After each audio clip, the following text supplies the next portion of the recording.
الله الرحمن الرحيم الحمد لله نحمده ونستعينه ونستغفره ونؤمن به ونتوكل عليه ونعوذ بالله من شرور أنفسنا ومن سيئات أعمالنا من يهده الله فلا مضل له ومن يضلله فلا هادي له ونشهد أن لا إله إلا الله وحده لا شريك له ونشهد أن سيدنا وحبيبنا وشفيعنا ومولانا محمدا عبده ورسوله أرسله إلى الناس كافة بالحق بشيرا ونذيرا وداعيا إلى الله بإذنه وسراجا منيرا صلى الله تعالى عليه وعلى آله وأصحابه وأزواجه وذرياته وبارك وسلم تسليما كثيرا كثيرا. أما بعد فإن أصدق الحديث كتاب الله وخير السنن سنة محمد صلى الله عليه وسلم وخير الأمور عوازمها وشر الأمور محدثاتها وكل محدثة بدعة وكل بدعة ضلالة. وبالسند المتصل منا للإمام الهمام أمير المؤمنين في الحديث أبي عبد الله محمد بن إسماعيل بن إبراهيم بن المغيرة البخاري الجعفي رحمه الله تعالى رحمة واسعة ونفعنا الله تعالى بعلومه وعلومهم أنه قال باب قول الله ونضع الموازين القسط ليوم القيامة وأن أعمال بني آدم وقولهم يوزن. وقال مجاهد القسطاس العدل بالرومية ويقال القسط مصدر مقسط وهو العادل وأما القاسط وهو الجائر.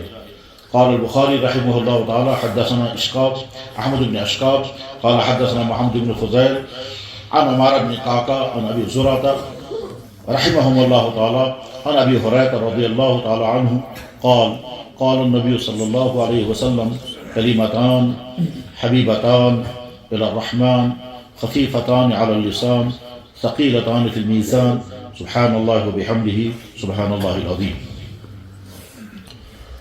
اللہ کے فضل و احسان سے اس بہت متبرک بہت مبارک اور رحمتوں سے بھرپور مجلس میں اس وقت ہم شریک ہیں. دنیا میں قسم قسم کی دینی مجالس ہوتی ہیں. کچھ مجالس ایسی ہوتی ہیں کہ وہ ہر جگہ منعقد کی جا سکتی ہیں. مجلس باز کہیں بھی منعقد کی جا سکتی ہے، یہاں تک کہ باغوں میں، کھیتوں میں، دفتروں میں، سڑکوں پر بھی مجلس باز منعقد ہو سکتی ہے.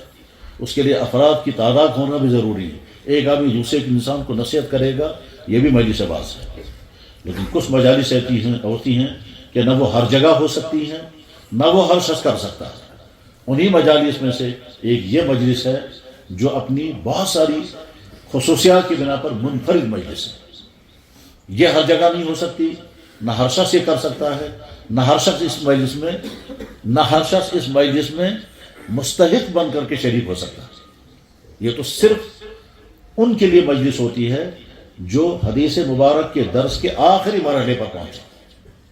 انہی کے لیے اصل میں یہ مجلس ہوتی ہے. اور پڑھانے والا بھی وہ شخص ہوتا ہے کہ جس نے خود اس حدیث کو حدیث کی کتابوں کو باقاعدہ پڑھا ہو، وہ حدیث کی کتابوں سے گزر کر کے آیا ہو اور باقاعدہ مستند طور پر اسے تعلیم پڑھی ہو، وہ پڑھا سکتا ہے. اور صرف وہ شخص اس درس میں شریک ہو سکتا ہے سند کے اعتبار سے جس شخص نے پورے سال وہ تمام حدیث کی کتابیں پڑھی ہوں گی اور آخری درس یہ ہے تو اسی کے لیے مخصوص درس ہوتا ہے. اس طرح کے مجلس میں جو ہمارے عام مسلمان بھائی شریک ہوتے ہیں وہ صرف اپنی برکت کے لیے شریک ہوتے ہیں، سعادت کے لیے شریک ہوتے ہیں، دعاؤں میں شرکت کرنے کے لیے شریک ہوتے ہیں. اور اس لیے بعد میں بیان کرنے والا اپنے بیان میں کچھ وہ چیزیں بھی بیان کرنے پر مجبور ہو جاتا ہے جس کا تعلق عام مسلمانوں کی دینی نفع سے ہوتا ہے. آپ میں سے اکثر حضرات محسوس کر رہے ہوں گے کہ اس وقت یہ جو گفتگو چل رہی تھی یہ خالص علمی گفتگو تھی. اور بہت سارے لوگ سوچتے ہیں کہ آپ کو سمجھ میں نہیں آ رہی یہ کیا سنا رہے ہیں اور کیا بات گفتگو ہو رہی ہے. علمی گفتگو اسی کا نام ہے. اور جب مجلس میں عوام بھی شامل ہوتے ہیں تو اس وقت ضرورت پڑتی ہے ایسی گفتگو کرنے کی بھی کہ جس سے عوام کو نفع ہو. بہرحال یہ مجلس بہت مبارک مجلس، بہت ہی رحمتوں والی مجلس ہے. اور ہو سکتا ہے کہ اس علاقے میں پہلی مرتبہ مجلس جس سے پہلے خدمت کری، ہو سکتا ہے اس علاقے میں اس سے پہلے اس طرح کی مجلس منعقد ہی نہیں ہوئی ہوگی پوری تاریخ میں، اور اگر ہوئی ہوگی تو ایک آدھ مرتبہ ہوئی ہوگی. ظاہر ہے جب بخاری شریف کا پورا درس کسی مدرسے میں کسی علاقے میں ہوگا تبھی آخری مجلس منعقد ہو سکے گی. اور جو بخاری شریف کا باقاعدہ درس، ایک تو ہے ہم کسی مسجد میں بخاری شریف کی حدیث سامنے رکھ کر کے اس پر واعظ کہیں، اس کو درس بخاری نہیں کہیں گے، وہ واعظ کی مجلس ہے اور واعظ ہی اس میں کرنا ہوگا. اور ایک ہے بخاری شریف کی کسی عنوان کو بنا کر کے اس پر علمی گفتگو کی جائے، اس کا نام ہے درس. درس بخاری اور واعظ میں بہت بڑا فرق ہے، کچھ چیزیں مشترک ہیں، کچھ چیزیں الگ الگ ہیں. بہرحال اس مقدس مجلس میں ہم شریک ہیں. اللہ تعالیٰ شامل اس مجلس کی برکات ہم سب کو نصیب فرمائے. حضرات، کلام اللہ بھی فرماتے ہیں اور مخلوقات بھی کلام کرتی ہے. اللہ کے کلام کرنے کا ثبوت خود قرآن کریم میں ہے، وَكَلَّمَ اللَّهُ مُوسَىٰ تَكْلِيمًا، تو اللہ تعالیٰ بھی کلام فرماتے ہیں. اور مخلوق کلام کرتی ہے، وہ سب انسان جانتے ہیں کہ انسان بھی کلام کرتے ہیں. اللہ کا کلام بغیر زبان کے، اللہ کا کلام بغیر آواز کے، اللہ کا کلام ان تمام چیزوں کا محتاج نہیں ہے جن چیزوں کا محتاج انسان ہے اپنا کلام کرنے کے لیے. انسان کا کلام دوسرے تک تب پہنچے گا جب فضا میں ہوا موجود ہوگی. ہوا نہیں ہوگی تو کلام دوسرے کو پہنچے گا ہی نہیں. اسی لیے جب ہم فضا سے باہر نکل جائیں گے، وہاں اگر کلام کریں گے تو ایک دوسرے کو ہونٹ نظر آئیں گے، آواز نہیں پہنچے گی. آواز پہنچنے کے لیے فضا کے اندر ہوا کا ہونا ضروری ہے. وہ ہوا کی ویو کے ذریعے سے انسان کی آواز دوسرے تک پہنچتی ہے، اور ادھر سے سامنے سننے والے کا کان ہونا ضروری ہے، تب وہ انسان اس سے بات سن سکے گا. تو اللہ کا کلام بغیر اسباب کے، بغیر اسباب کے. اللہ جل شانہ کے جیسے اللہ دیکھتے ہیں مگر آنکھ سے نہیں، اللہ سنتے ہیں مگر کانوں سے نہیں، اللہ کلام کرتے ہیں مگر اللہ کو کلام کے لیے زبان کا ہونا ضروری نہیں. تو اللہ کا کلام تو الگ. مخلوقات کا کلام زبان سے ہوگا، سننے والے کلام کو سنیں گے، کانوں سے سنیں گے. زبان نہیں ہوگی تو کلام نہیں وجود میں آئے گا، کان نہیں ہوں گے تو سن نہیں پائیں گے. مخلوقات کا کلام زبان کا بھی محتاج ہے، اور کان سننے کے لیے کانوں کا ہونا بھی ضروری ہے، اور کانوں کے اندر پردہ کا ہونا بھی ضروری ہے. تب انسان کا کلام متحقق ہوگا، یعنی کلام دوسروں تک پہنچ سکے گا. مخلوقات ساری کی ساری مخلوقات اپنے اپنے اعتبار سے کلام کرتی ہے. انسان بھی، پرندے بھی، جانور بھی، کیڑے مکوڑے بھی، ہر مخلوق کلام کرتی ہے اپنی ضرورت کے مطابق. اللہ نے ہر مخلوق کو بولنے کی صلاحیت دی ہے اپنی ضرورت پورا کرنے کے لیے. جانور بھی بولتا ہے، وہ جانور کی بولی کو دوسرا جانور سمجھتا بھی ہے. بلی بولتی ہے، اس بلی کی آوازیں الگ الگ ہوتی ہیں اور آوازیں الگ الگ ہوتی ہیں. کبھی اس کی آواز ہوتی ہے بچوں کو پکارنے کے لیے، کبھی آواز ہوتی ہے بھوکا ہونے کے لیے، کبھی کسی اور کے لیے. مخلوقات بھی کلام کرتی ہے، اور مخلوقات ساری کی ساری مخلوقات کلام کرتے ہیں، انسان بھی کلام کرتے ہیں. اس دنیا میں کسی انسان کا کلام اللہ کا قانون نہیں ہے. اس دنیا میں کسی انسان کی حرکت اللہ کا منشا نہیں ہے. اس دنیا میں کسی انسان کا سونا، کسی انسان کا حرکت کرنا، کسی انسان کا بولنا اللہ کا دین نہیں ہے. اس میں صرف ایک ذات ہے، ایک ذات اس کائنات میں ایسی ہے، صرف ایک ذات اس کائنات میں ایسی ہے، وہ ہے جناب رسول اکرم صلی اللہ علیہ وسلم. ان کا کلام اللہ کا فیصلہ، ان کی حرکت اللہ کا فیصلہ. وہ سوئیں گے تو وہ اللہ کا قانون ہے، وہ بولیں گے تو اللہ کا قانون ہے. وہ بولیں گے کچھ نہیں، صرف حرکت کریں گے. کپڑا پہنا تو وہ اللہ کا قانون ہے، کسی طرف دیکھا تو وہ اللہ کا قانون ہے، کس طرح بیٹھ کر کے کھایا وہ اللہ کا قانون ہے. یہ نبی کا بولنا، نبی کا سننا، نبی کا سن کر کے خاموش رہنا، نبی کا ایکشن کرنا، حرکت کرنا، یہ سب اللہ کا قانون ہے. اور اسی کو کہتے ہیں حدیث.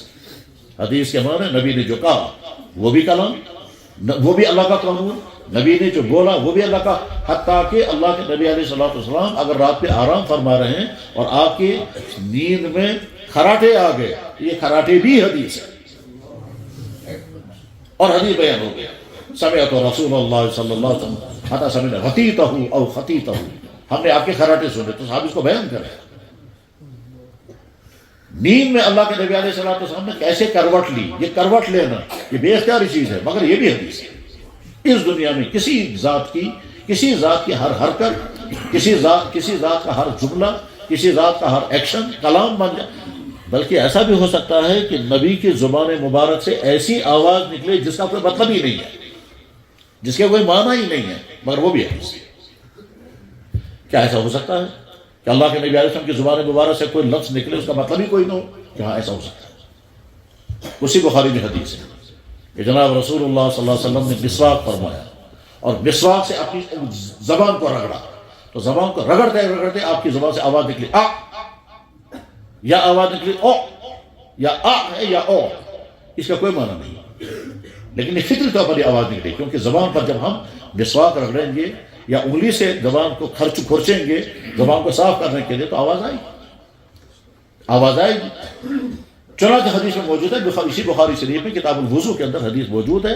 صحابی بیان کرتے ہیں کہ میں نے سنا اللہ کے نبی علیہ السلام مسواک فرما رہے تھے اور آپ کی زبان منہ، آپ کے دہنے مبارک سے آواز آ رہی تھی آ آ. مجھے ایسا لگتا ہے جیسے الٹی آ رہی ہے، جیسے کہ اس انسان کو الٹی آتی ہے، جیسی آواز آتی ہے ویسی آواز آپ کی آ رہی تھی. اور یہ بھی حدیث ہے. آپ علیہ السلام نے اگر گفتگو کرتے کرتے ایسے فرمایا تو صحابی سے نقل کر کے یہ بھی حدیث ہے. اس دنیا میں کسی ذات کی، چاہے وہ نبی ہوں، چاہے وہ ولی ہوں، چاہے وہ دوسرے مذہبوں کی بڑے شخصیات ہوں، کسی شخصیت کا قول، کسی شخصیت کی حرکت، کسی شخص، اللہ کو اس لیے پسند نہیں ہے کہ اس کو قانون بنا دیں اور کہیں گے یہ جو کرے گا وہ میرا منشا، یہ جو کہے گا وہ میرا منشا، یہ جس طرح سے چلے گا وہ میرا منشا. اللہ کے نبی کا چلنا، آپ کا بولنا، آپ کا سونا، آپ کا کھانا، آپ کی حرکت کرنا، آپ کا دیکھنا، آپ کا سننا، سن کر خاموش رہنا، یہاں تک کہ آپ کے جسم مبارک کے حالات، آپ کے دندان مبارک ایسے تھے، یہ بھی حدیث ہے.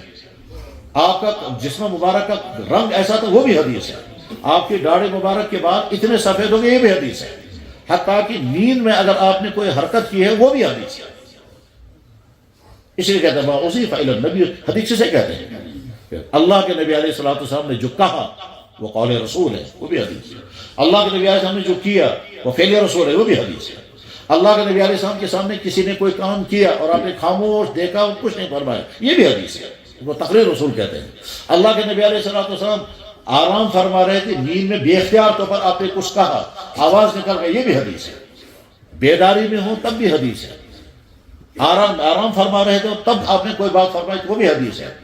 ما اضیف الی النبی صلی اللہ علیہ وسلم من قول او فعل او صفت او تقریر فی حالت الیقظہ او فی حالت النوم،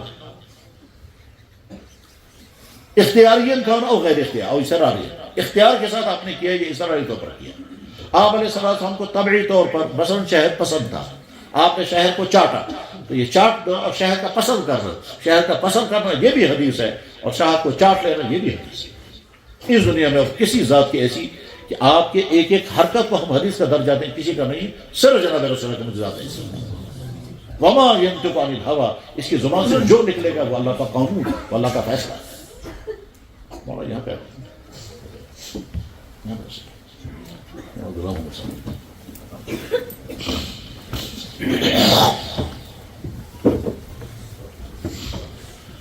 اسی لیے دنیا میں اللہ نے جتنے انبیاء علیہ السلام بھیجے تھے، کسی نبی کا قول دنیا میں محفوظ نہیں رہ سکا، کسی نبی کے کوئی ایکشن دنیا میں محفوظ نہیں رہ سکا. سارے نبی اللہ کے نبی تھے، اس میں کوئی شک نہیں، سب پر ایمان لانا ضروری ہے، مگر کسی نبی کا کوئی قول، کوئی فعل، کوئی حرکت کہیں محفوظ نہیں ہے. حضرت آدم علیہ السلام سے لے کر حضرت عیسیٰ علیہ السلام تک جتنے انبیاء علیہ السلام آئے، کس نے کیا کیا کہا دنیا میں کہیں محفوظ نہیں، کس نے کھانا کیسے کھایا دنیا میں کہیں محفوظ نہیں، کس کا کپڑا کیسے ہوتا تھا دنیا میں کوئی محفوظ نہیں، وہ سوتے کیسے تھے، یعنی زندگی میں جتنے اعمال انہوں نے کیے ہیں اس کا کہیں کوئی ریکارڈ نہیں ہے. ان قوموں میں نے وہ محفوظ نہیں رکھی. اس لیے حدیث کا سرمایہ صرف امت مسلمہ کے پاس ہے، یعنی ہم مسلمانوں کے پاس ہیں. ہم مسلمان اللہ کے نبی نے جو جو عمل کیے ہیں، چاہے رات کے اکیلے اندھیرے میں کیے ہو، تنہائی میں کیے ہو، اپنے خاص کمرے میں انجام دیے ہو، وہاں دیکھنے والا چاہے کوئی نہ ہو، دیکھنے والا کوئی نہ ہو، تو پھر بھی اللہ تعالیٰ شاہ نے اس کے لیے کوئی نہ کوئی حفاظت کا انتظام کیا. یعنی اگر آپ اپنے مبارک غسل خانے کے اندر غسل کے دوران اگر آپ نے کوئی عمل انجام دیا ہے، مثلا برتن کیسا تھا، پانی کتنا تھا، سب سے پہلے آپ نے سر مبارک پر پانی ڈالا یا کلی آپ نے کی، آپ نے پاؤں مبارک کو دھویا یا نہیں دھویا، پانی آپ ایسے برتن پر ڈالتے تھے، مگ سے ڈالتے تھے یا ہاتھ سے ڈالتے تھے، ایک ایک چیز کے بارے میں حدیث ہوتی ہے. دنیا میں کسی انسان کے ارشاد اقوال کو، ارشادات کو، اس کے حرکات کو اس طرح ریکارڈ کیا جائے ممکن ہی نہیں ہے. یہ صرف جناب رسول اللہ کے مسلم ذات ہے، اسی کو ہم کہتے ہیں حدیث. صحابہ کرام نے اللہ کے نبی علیہ السلام کے ایک ایک قول کو سنا، یاد رکھا، آپ کے ایک ایک فعل کو سنا اور یاد رکھا۔ ابو ہریرہ رضی اللہ عنہ سے کسی نے پوچھا آپ اتنی حدیثیں کہاں سے بیان کرتے ہو؟ انہوں نے فرمایا کل عشاء کی تم نے عشاء کی نماز اللہ کے نبی کے پیچھے پڑھی تھی؟ انہوں نے کہا جی پڑھی تھی۔ آپ نے کون سی صورت پڑھی تھی؟ اس نے کہا مجھے تو دھیان ہی نہیں رہا۔ کہا میں بتاتا ہوں کون سی صورت پڑھی تھی۔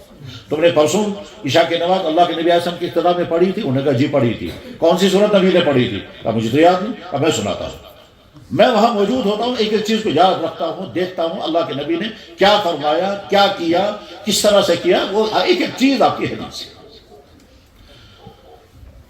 یہ حدیث صحابہ کرام نے سنی، تابعین کو سنائی۔ قول رسول ہے تو اس کو بھی، فعل رسول ہے تو اس کو بھی۔ بیٹھ کر کھانا کھا رہے ہیں، آپ نے کیا جملہ فرمایا اس کو الگ نقل کریں گے، آپ کیسے بیٹھے تو اس کو الگ نقل کریں گے، کھانے میں کیا چیز تناول فرمایا اس کو الگ نقل کریں گے، انگلیوں سے کھایا، 3 انگلیاں استعمال ہوئی، 1 انگلی نقل کریں گے، کھانا کھانے سے پہلے آپ نے کیا پڑھا اس کو بھی نقل کریں گے، اینڈ پر کیا پڑھا اس کو بھی نقل کریں گے، ہاتھ کیسے دھوئے اس کو بھی نقل کریں گے۔ ایک ایک چیز، ذرا ذرا سی چھوٹی چیز بھی اگر ہوگی تو ریکارڈ میں ہوگی۔ دنیا میں کسی قوم کے پاس ایسے افراد نہیں پائے گئے جو افراد اپنے نبی کی ایک ایک بات کو محفوظ کر سکیں۔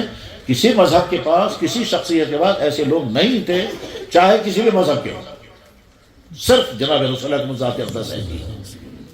آپ کی ایک ایک چیز کو ریکارڈ کرنے کے لیے اللہ نے پوری جماعت کھڑی کر دی، اور وہ صحابہ کرام۔ یہ کارنامہ دنیا کی کسی قوم نے انجام نہیں دیا۔ اب صحابہ کرام نے یہ ساری چیزیں تابعین کو سنائی، تابعین نے پھر تبع تابعین کو سنائی، تبع تابعین نے پھر اگلے والوں کو سنائی، یہاں تک کہ حدیث لکھنے کا سلسلہ شروع ہو گیا۔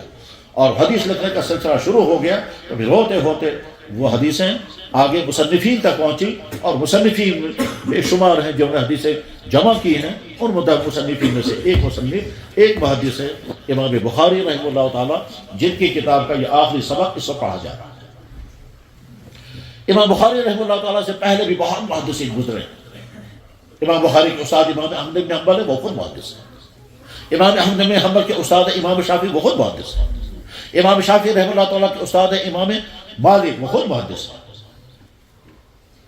اسی طرح سے امام بخاری رحمہ اللہ تعالیٰ کے استاد عبدالرزاق، وہ محدث ہے۔ غرض ہے کہ ان سے پہلے بھی کتابیں بھی لکھی گئی ہیں، محدثین بھی پائے گئے ہیں، لیکن امام بخاری رحمہ اللہ تعالیٰ کی اس کتاب کو اللہ نے ایسی قبولیت عطا فرمائی، کیونکہ اس کے اندر کچھ ایسی صفات ہیں، اس کتاب کے اندر کچھ ایسی خصوصیات ہیں جو دوسری کتابوں کے اندر نہیں ہیں۔ حالانکہ دوسری کتابیں ایسی بھی ہیں جو ان کے استادوں نے لکھی ہیں، لیکن دور جتنا آگے چلتا ہے اتنا اچھے سے اچھا ہوتا ہے۔ امام بخاری رحمہ اللہ تعالیٰ نے جب یہ کتاب لکھی ہے تو کارنامہ انجام دیا، اور اس کارنامے میں ایسی باتیں بھی پائی گئی ہیں جو عام طور پر نہیں ہو سکتی ہیں۔ مثلا انہوں نے اس کتاب کو نقل کرتے ہوئے اہتمام کیا، ایک حدیث نقل کرنے سے پہلے وضو کرتے تھے یا غسل کرتے تھے، 2 رکعت نماز پڑھتے تھے، پھر اطمینان کرتے تھے، جب اطمینان ہو جاتا تو پھر ایک حدیث درس کرتے تھے، اور اس طرح سے 16 سال لگ گئے اس کتاب کو لکھتے ہوئے۔ 16 سال کی عمر تھی جب کتاب لکھنی شروع کی، اور 32 سال کی عمر تھی جب کتاب مکمل ہو گئی، اور اس کے بعد پھر خود اس کتاب کو پڑھاتے تھے۔ تو 90,000 آدمیوں نے امام بخاری سے یہ کتاب پڑھی، ان 90,000 آدمیوں میں سے بہت سارے لوگوں نے کتاب نوٹ کر دی۔ ان نوٹ کرنے والوں میں جو سب سے ممتاز رہے اس کا نام تھا محمد ابن یوسف۔ امام بخاری کا نام بھی محمد ہے، ان کا شاگرد ہے، اس کا نام بھی محمد ہے۔ وہ محمد ابن اسماعیل ہے اور یہ محمد ابن ابراہیم ہے، اس محمد ابن یوسف ہے۔ محمد ابن یوسف نے وہ جو کتاب امام بخاری سے پڑھی وہ نوٹ کر لی، وہی آگے چلتے چلتے ہم تک پہنچی۔ امام بخاری چونکہ بہت عظیم الشان شخصیت تھی، تو جتنی مشہور محدثین بعد میں پیدا ہوئے اس زمانے میں تھے سارے حضرت کے شاگرد ہیں۔ امام مسلم امام بخاری کے شاگرد ہیں، امام ترمذی امام بخاری کے شاگرد ہیں۔ تو غرض ہے کہ عظیم الشان شخصیت۔ اس کتاب میں امام بخاری رحمہ اللہ تعالیٰ نے جو امتیازات، جو خوبیاں رکھی ہے وہ انگنت ہیں، اور اس سلسلے میں بے شمار کتابیں لکھی گئی ہیں۔ سب سے بہترین کتاب جو بخاری کی خصوصیات کو بیان کرنے والی ہے وہ کتاب لکھی ہے شیخ الحدیث حضرت مولانا محمد زکریا صاحب نور اللہ برکتہ، اور ان کے نام کے ساتھ ہی لکھا ہوا شیخ الحدیث، کیونکہ 30-40 سال تک وہ اس کتاب کو پڑھاتے رہے۔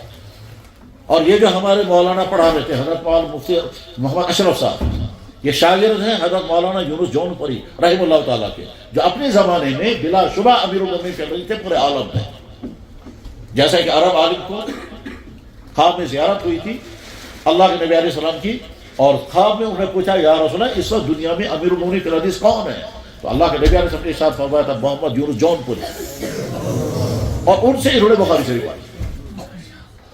حضرت شیخ مولانا زکریا صاحب نور اللہ برکاتہ نے بخاری شریف کی خصوصیات بیان کی ہیں. امام بخاری کے زمانے سے لے کر ان کے زمانے تک اتنی شاندار خصوصیات اور کسی نے بیان نہیں کی. حالانکہ اس میں علامہ ابن حجر بھی ہے، اس میں علامہ عینی بھی ہے، اور کتنے ہیں، اور وہ ساری خصوصیات عوام کے سمجھنے کی نہیں ہے، وہ تو علماء کو سمجھ میں آ جائیں گی. لامی و دراری جو شرح بخاری ہے اس کا مقدمہ حضرت شیخ مولانا زکریا صاحب نے لکھا، اس میں دکھاتے ہیں اس کتاب میں خصوصیات، امتیازات، کمالات اور حیرت انگیز چیزیں کیا کیا ہیں. عوام میں وہ بیان کرنے کی چیز نہیں ہے. امام بخاری رحمہ اللہ تعالیٰ نے کتاب کا آغاز کیا تو بس یہ سمجھنے کی چیز ہے، اور خاص طور پر جو بھی عوام میں سے ہوں پڑھے لکھے اگر تو سمجھ جائے اچھی طرح سے. اس دنیا میں انسانوں کو ہدایت ملی ہے، ذریعہ صرف ایک ہے، اور وہ ہے وحی. اگر اللہ تعالیٰ شان وحی نہیں بھیجتا تو انسانوں کو ہدایت نہیں مل سکتی تھی، کیونکہ اللہ تعالیٰ شان خود سامنے آ کر کلام نہیں کرے گا. اللہ نے انسانوں کو جو دین عطا کیا وہ وحی کے ذریعے عطا کیا. اس لیے امام بخاری نے سب سے پہلے وحی کا بیان کیا ہے، اور کسی نے نہیں کیا. امام مسلم ہو، امام ابو داؤد ہو، امام نسائی ہو، کسی نے. امام بخاری پہلا شخص ہے اس نے سب سے پہلے وحی کا بیان کیا. کہ ایمان بعد میں تو سمجھا، علم کی فضیلت بعد میں ہوگی، عبادات بعد میں بتائی جائیں گی، پہلے وہ سورس بتایا جائے گا جس سورس کے ذریعے سے تم تک علم پہنچا ہے، وہ سورس ہے وحی. تو پہلا باب قائم کیا وحی کا. اللہ کے نبی پر وحی کیسے نازل ہوتی تھی، وحی کی اقسام کیا ہوتی تھی، وحی کا طریقہ کیا ہوتا تھا، وحی کس کس طرح سے آتی تھی، اور جس ذات پر وحی نازل ہوئی اس ذات کی صفات اور خصوصیات کیا ہے. چنانچہ کتاب الوحی جب آپ نے پڑھی ہوگی ابتدا میں تفصیل کے ساتھ بیان کیا گیا ہوگا کہ وحی کیا ہوتی ہے، وحی کی حقیقت کیا ہوتی ہے، وحی آتی کیسے ہے، اس کی اقسام کتنی ہیں، اور وحی کے دوران نبی کی حالت کیا ہو جاتی تھی، اور نبی اس کو وحی کو ریکارڈ کیسے کر لیتے تھے، اور اس وقت اللہ تعالیٰ سے کتنے انتظامات کرتے تھے کہ میرے نبی پر جو وحی نازل ہو رہی ہے یہ وحی محفوظ ہو جانی چاہیے، اس میں کہیں خرد نہیں ہونا چاہیے، یہ کوئی چیز بھول نہ جائیں، یہ محفوظ کر لیں اور اس میں کوئی کمی ذاتی نہ ہونے پائے. اللہ تعالیٰ شاہ نے اس کے لیے پورے انتظامات کیا. بلکہ بعض دفعہ اللہ کے نبی کے ذات اقدس کے اندر کی تمام قوتیں آسمان پر کھینچ لی جاتی تھی اور اس کے بعد وحی کی جاتی تھی. پھر وہ قوتیں واپس آتی تھی. جب وہ قوت واپس آتی تھی حضور کا جسم تھکا ہوا ہوتا تھا، چہرے پر پسینہ ہوتا تھا، بدن کپکپا رہا ہوتا تھا، اور تھکاوٹ بوجھ اتنا زیادہ ہوتا تھا کہ ایک بار وہ اونٹی پر سوار تھی تو اونٹی بیٹھ گئی، وہ کھڑی نہیں رہ سکی. ایک دفعہ آپ کے ران مبارک صحابی کے گھٹنے کے ساتھ تھی تو اس کو لگا میرا گھٹنا ٹوٹ جائے، اس قدر وزن کا بھاری ہوتا تھا. صحابی کا نام ہے زید. تو امام بخاری نے سب سے پہلے وحی کا آغاز کیا، کیونکہ اس دنیا میں قطعی علم جو ہے وہ صرف وحی کے ذریعے سے، اس کے علاوہ قطعی علم نہیں ہے. اس کے بعد انسانوں کا علم عقل کے ذریعے ہوگا، عقل ناقص ہے. انسانوں کا علم جو ہے وہ تجربات کی بنیاد پر ہوگا، وہ ناقص ہو سکتے ہیں. ذریعہ علم اس دنیا کے بعد آخری جو ہے وہ وحی ہے. یعنی ہم تجربہ کریں گے کتے کا گوشت کھانے کا فائدہ ہے یا نقصان. ہو سکتا ہے ہمارا تجربہ بتائے گا فائدہ، اور ہو سکتا ہے ہمارا تجربہ بتائے گا نقصان. ٹھیک، انسان کا تجرباتی علم ہے، وہ یقینی نہیں ہے. لیکن جب کتے کے بارے میں اللہ کا فیصلہ آ جائے گا وہ قطعی ہوگا.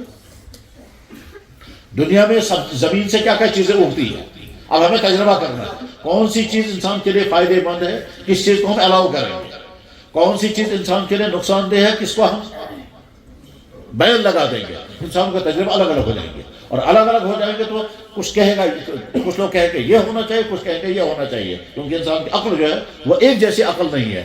آخری علم جو قطعی علم ہے جس میں کوئی غلطی نہیں ہو سکتی وہ وحی کا علم. جب انسان کے ذریعہ علم ختم ہو جاتا ہے تو اس کے بعد وحی کا علم شروع ہو جاتا ہے. یعنی اگر ہم کسی چیز کے بارے میں جاننا چاہتے ہیں تو ہم اپنی آنکھ کو استعمال کریں گے، کانوں کو استعمال کریں گے، عقل کو استعمال کریں گے، اور ایک جگہ جا کر کے عقل کہے گی اس سے آگے نہیں جا سکتے.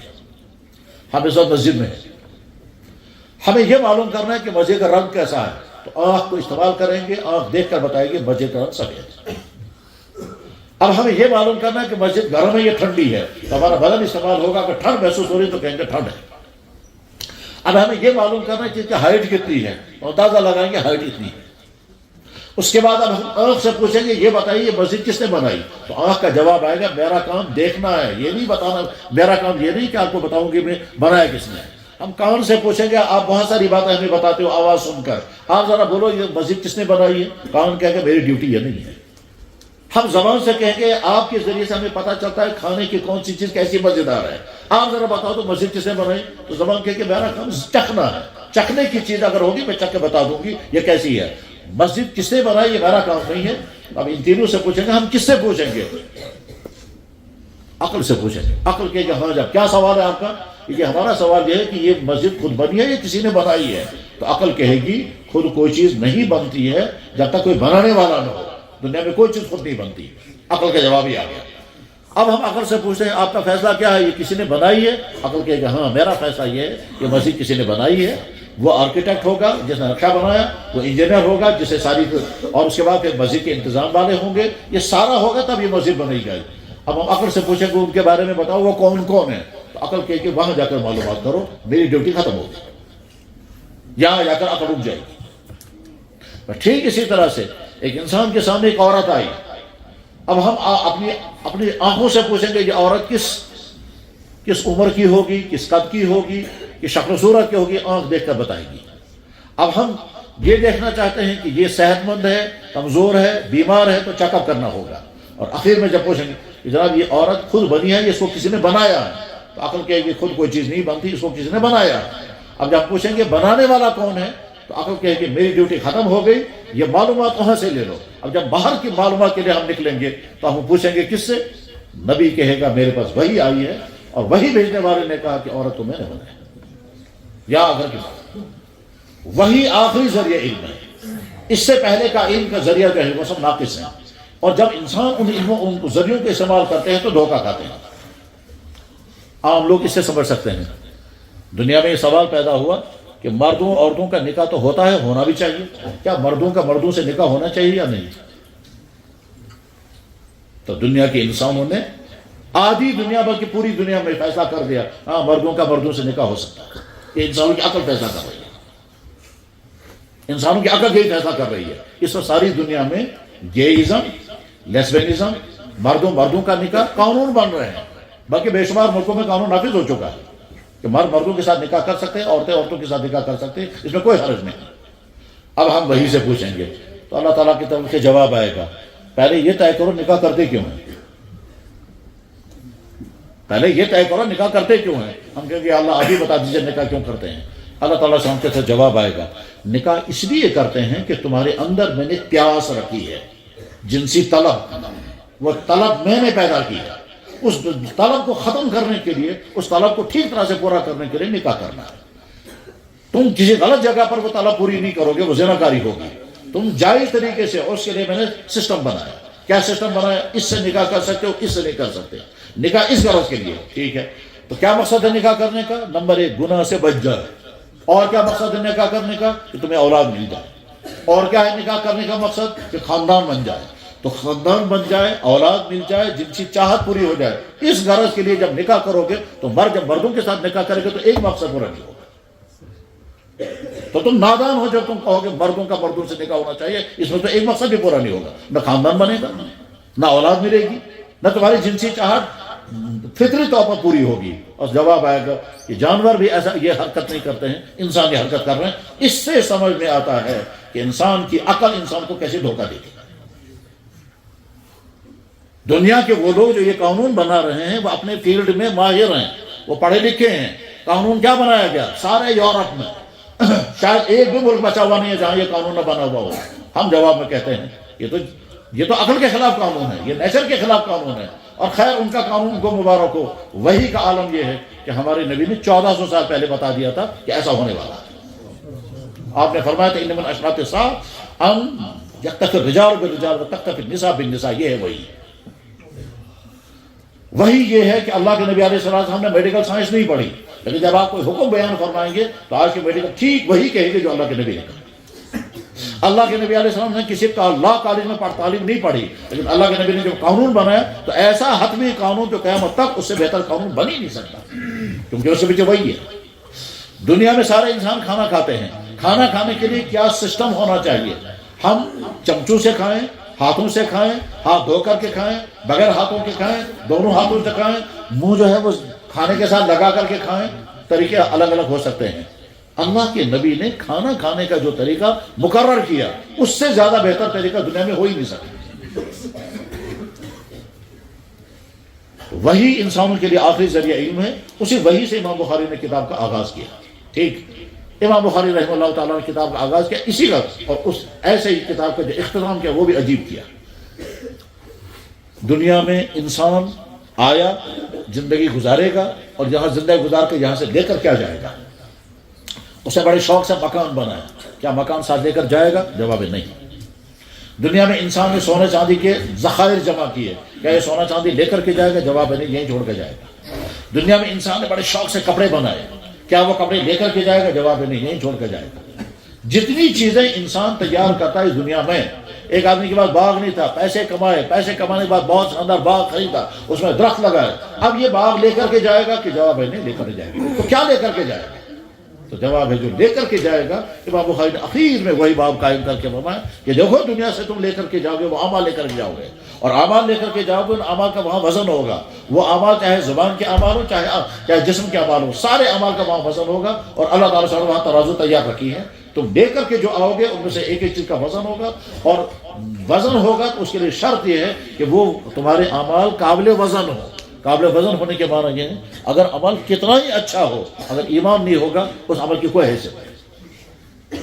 اسی لیے اگر کوئی غیر ایمان والا کتنے ہی اچھے اعمال کرے گا لیکن چونکہ اس پر ایمان کی مہر نہیں ہے، جب ایمان کی مہر نہیں ہے تو قیامت میں اس غیر ایمان والے کے اعمال کو اس کو کوئی نفع نہیں ہوگا.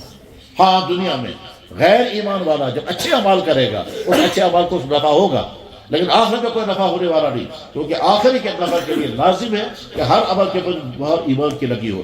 یعنی آپ نے یہ خیرات کیا مومن ہو کر کے کیا تو خیرات کا نفع ہوگا. آپ نے غریبوں کی مدد کی مومن ہو کر کی تو آخر میں نفع ہوگا. آپ نے کسی مجبور کی مدد کی ایمان والا ہو کر کی تو آخر میں فائدہ ہوگا. اور اگر ایمان والا ہو کر نہیں کی اور کتنے اچھے اعمال کیے تو دنیا میں تو اس کی برکتیں ہوں گی، دنیا میں ترقی ہوگی، دنیا میں اللہ تعالیٰ شان اس کی بہت ساری مصیبتوں کو دور کر دیں گے تم نے اچھے اعمال کیے، لیکن آخرت میں نہیں. آخرت کے لیے تو ضروری ہے ایمان کے مہر لگی دیو. جناب کاغذ کتنا ہی اچھا ہو، جب تک ریزرو بینک کی مہر اس پر لگی نہیں ہوگی تب تک وہ کرنسی نہیں بنتی. وہ کرنسی تبھی بنے گی. اس سے اعلیٰ درجے کا اگر کاغذ مہیا کریں گے اور ریزرو بینک کی مہر اس پر لگی ہوئی نہیں ہوگی، یہ الاؤ کرنسی اگر نہیں ہوگی تو اس کی کوئی حیثیت نہیں. آج ہے نا دنیا میں ایک نئی کرنسی، کرپٹو کرنسی، اس کو ریجیکٹ کیوں کیا جا رہا ہے؟ اس لیے کہ اس کے پیچھے کوئی مہر نہیں، اس کے پیچھے کوئی اتھارٹی نہیں ہے. اس لیے اعلان کیا جاتا ہے کہ کرپٹو کرنسی کے فتنے میں اپنے آپ کو مت ڈالو، تمہاری دولتیں ڈوب جائے گی. خیر عوام کا امام بخاری نے اخیر میں باب قائم کیا کہ انسانوں اچھی طرح سے سمجھو، اعمال تمہارے اعمال کا وزن ہوگا. جو تم زبان سے کہو گے وہ بھی ریکارڈ میں اس کا بھی وزن ہوگا، جو جسم سے کرو گے وہ بھی ریکارڈ میں ہوگا، اس کا بھی وزن ہوگا. تو یہ مت سمجھنا کہ ہم نے جسم سے کوئی عمل کیا، تنہائی میں وہاں دیکھنے والا کوئی نہیں تھا، گونے والا کوئی نہیں تھا تو کوئی پوچھے گا بھی نہیں کہ نہیں. جو تم کرو گے ریکارڈ ہو رہا ہے، جو تم کرو گے وہ محفوظ ہو رہا ہے، جو تم بولو گے وہ جمع ہو رہا ہے. اور قیامت کے دن وزن ہوگا، یا تو وہ صحیفے ہی وزن کیے جائیں گے جن پہ وہ لکھا گیا، یا ان اعمال کو اللہ تعالیٰ سامنے جسم کی شکل دے گا ان کا وزن کیا جائے گا. جیسے آج بے شمار چیزیں تولی جاتی ہیں، بخار تولا جاتا ہے، ٹمپریچر تولا جاتا ہے، سپیڈ تولی جاتی ہے، ہوا کی دمی کو تولا جاتا ہے، انسان کے دیکھنے کی رفتار کو تولا جاتا ہے، ہر چیز تولی جاتی ہے. شیر دوڑ رہا ہے، اس کے دوڑنے کی رفتار کو تولا جاتا ہے کہ اس کی رفتار کتنی ہے. گاڑی چل رہی ہے، اس کی رفتار کو ناپا جاتا ہے کہ گاڑی کی سپیڈ کیا ہے. بلکہ مشینیں یہ بھی چیک کر لیتے ہیں کہ وہ گاڑی جو جا رہی ہے اس کی سپیڈ کیا تھی، اور اگر متعینہ سپیڈ سے زیادہ گاڑی چل رہی ہوگی فوراً ریکارڈ ہو جائے گا اور چالان ہو جائے گا کہ آپ 60 کی سپیڈ سے آپ کو چلنا تھا، آپ زیادہ چل رہے تھے. گویا چلتی ہوئی گاڑی کی سپیڈ کو یہاں ریکارڈ کیا جا رہا ہے. تو اسی طرح سے انسان جو عمل کرے، صبح انسان نے روزہ رکھا، کھانا پینا بند کر دیا، شام کو کھانا کھایا، افطار ہو گیا، یہ کیا چیز وجود میں آئے گی؟ تو جواب جو چیز میں وجود میں آئے گی قیامت کے دن تولا جائے گا. تو قیامت کے دن اعمال کو تولا جائے گا. یہ سمجھانے کے لیے امام بخاری رحمہ اللہ تعالیٰ نے باب قائم کیا. دوسرا اہم ترین مقصد، ہر زمانے میں انسان اپنی عقل کو استعمال کر کے اسلام پر اعتراض کرتا رہا ہے. جیسے آج بے شمار لوگ اسلام پر طرح طرح کے اعتراضات کرتے ہیں، ایسے اس زمانے میں بھی اعتراض ہوتا تھا. کیا کہتے ہیں؟ کہ جناب اعمال تولے جائیں گے، اعمال ایکشن، اعمال آ رہا ہے کیسے تولے جائیں گے؟ عقل میں تب نہیں آ رہے ہیں تو کیسے تولے جائیں گے؟ انہوں نے کہا پھر ایک کام کرتے ہیں، وہ تمام آیات جن آیات میں اللہ تعالیٰ فرما رہے اعمال تولے جائیں گے، ان تمام آیات کا مطلب ہے اللہ تعالیٰ انصاف کریں گے. باقی اعمال کوئی چیز نہیں جن کو تولا جائے گا. بس اللہ تعالیٰ انصاف کریں گے، یہ مطلب ہے۔ اس کو سمجھایا جاتا ہے کہ الفاظ کے حقیقی معنی کے بجائے مجازی معنی مراد دیے جائیں گے۔ ان کی نفی کرنے کے لیے امام بخاری نے کہا جو لوگ یہ کہتے ہیں غلط کہتے ہیں، اعمال جن کے تو تولے جائیں گے۔ یہ ایسے ہی جیسے آج کے زمانے میں اسلام پر لوگ اعتراض کرتے ہیں یا عقل کے خلاف کسی مسئلے کو سمجھتے ہیں اور بعد میں کہتے ہیں چونکہ عقل کے خلاف ہیں لہذا ہمیں قابل قبول نہیں، کہ اس کے دوسرے معنی بیان کریں گے، اس کے دوسرے معنی بیان کریں گے، اور وہ تحریف ہوتی ہے آج بھی۔ بلکہ آج چونکہ سوشل میڈیا کا زمانہ ہے، سوشل میڈیا پہ کچھ لوگ ایسے ہیں جو کہتے ہیں صاحب یہ مسئلہ اگر یوں ہو تو عقل کے خلاف ہے، اور عقل کے خلاف ہی اس لیے انہوں نے سود کو بھی حلال کر، عقل کے خلاف لگ رہا ہے اس لیے انہوں نے حرام چیزوں کو حلال کرنا شروع کیا۔ ان کو عقل کے خلاف لگتا ہے حضرت عیسیٰ علیہ السلام آسمان میں زندہ کیسے ہیں، وہ کھاتے کیا ہیں، انہوں نے انکار کر دیا عیسیٰ علیہ السلام ہے ہی نہیں آسمانوں میں۔ ان کو عقل کے خلاف لگتا ہے کہ قیامت کے قریب حضرت عیسیٰ علیہ السلام دنیا میں نزول فرمائیں گے، اور جب یہ لگا ان کو عقل کے خلاف ہے تو قرآن کی آیتوں کی غلط تشریح کریں گے اور حدیثوں کا انکار کریں گے یا حدیثوں کے غلط معنی بیان کریں گے۔ یہ جو عقل کے نتیجے میں دین کو تولنے کا مزاج ہے یہ ہمیشہ رہا ہے۔ صحابہ کرام کے دور میں تو نہیں تھا، تابعین کے دور میں نہیں تھا، محدثین کے دور میں تھا۔ بعد میں کچھ طبقات پیدا ہو گئے، ایک طبقے کو کہتے تھے معتزلہ، کچھ کو کہا جاتا تھا جہمیہ، کچھ کو کہا جاتا تھا اصحاب تاویل، کچھ اور تھے، اور آج کے زمانے میں تو زیادہ ہی۔ آج تو مسلمان فوراً کہتا ہے جناب یہ تو اسلام نے حکم دیا، اس کی لاجک کیا ہے، یہ تو اسلام نے حکم دیا، اس کی فلسفی کیا ہے، اللہ نے کیوں حکم دیا؟ لڑکا خوبصورت ہوگا دیکھنے کی اجازت ہے، ٹھیک ہے، تو اگر کوئی خاتون خوبصورت ہوگی اس کو کیوں بین کر دے اسلام؟ بتائیے وجہ کیا ہے، لاجک سمجھائیے۔ ایمان والا کہے گا ہمیں کوئی لاجک نہیں چاہیے، ہمیں صرف یہ دیکھنا ہے ہمارے اللہ کا حکم ہے، ہمارے نبی کا حکم ہے، بس۔ ہمیں یہ نہیں پوچھنا ہے کہ اللہ نے کتے کو حرام کیوں کیا تو بھیڑوں کو حلال کیوں کیا، ہمیں اتنا دیکھنا اللہ نے حلال کیا ہم کھائیں گے، اس کو حرام کیا ہم نہیں کھائیں گے۔ کیا مصلحت ہے وہ اللہ جانے گا، لیکن کیا ایسا ہو سکتا ہے کہ اس کے پیچھے مصلحت نہ ہو؟ بہت بڑی مصلحت ہوگی، بڑی اس کے پیچھے لاجک ہوگی، بہت بڑی فلسفی ہوگی، وہ ہماری سمجھ میں آ بھی سکتی اور نہیں بھی آ سکتی۔ اسلامی تاریخ میں جب بھی لوگوں نے دین کو اپنی عقل سے سمجھنے کی کوشش کی ہے وہ ٹھوکریں کھاتے ہیں۔ دین عقل سے نہیں، دین نقل سے ہے۔ اللہ نے یہ فرمایا آنکھ بند کر کے سنو تو وہ بھی بالکل اسی طرح سے جیسے کوئی انسان جب بیمار ہوتا ہے تو ڈاکٹر کے پاس جائے گا، اپنی عقل کو باہر رکھنا پڑتا ہے، وہاں تو جو ڈاکٹر کہے گا وہی کرنا ہے۔ وہ کہے گا بھوکا رہنا ہے، کہے گا جناب آپ کا الٹرا ساؤنڈ ہوگا بھوکے رہ کر کیا ہوگا، جناب ایسا ہی کرنا ہے۔ آپ کا سٹی اسکین ہوگا، اتنا پانی پی کر کیا ہوگا، پھر سٹی اسکین ہوگا، آپ کو ایڈمٹ ہونا پڑے گا۔ بیماری کہیں اور ہے، دوائی کہیں اور کھلائی جا رہی ہے، سر میں درد ہے، دوائی پیٹ میں ڈالی جا رہی ہے۔ ہڈی ٹوٹی ہے پاؤں کی، ہڈی ٹوٹی پاؤں کی، انجیکشن کر رہے ہیں یہاں پر۔ عقل کہتی ہے صاحب جہاں پر ہڈی ٹوٹی وہیں پر انجیکشن کرنا چاہیے۔ جواب آئے گا، ڈاکٹر کہے گا آپ اپنی عقل کو اپنے پاس رکھو، مجھے معلوم ہے میڈیکل مجھے کیا کہنا ہے۔ درد کہیں اور ہے، دوائی پیٹ میں ڈالی جا رہی ہے، ہم کہیں گے جناب پیٹ میں دوائی نہیں، درد مجھے یہاں پر ہے، آپ دوائی یہیں پلائیں۔ وہ کہے گا نہیں مجھے معلوم ہے کہ جب تم کو دوائی انجیکشن کیسے وہاں پر پہنچے گا، اثر کیسے کرے گا، تمہیں سمجھنے کی ضرورت نہیں، وہی کرو جو میں بتاتا ہوں۔ جناب ہر انسان چاہے کتنا ہی پڑھا لکھا کیوں نہ ہو، ڈاکٹر کے سامنے اپنی عقل کو چپ، وکیل صاحب کے سامنے اپنی عقل کا دائرہ ختم، کیوں؟ سرنڈر کرنا ہے۔ اتھارٹی ہے تو بات مان کر کے چلنی۔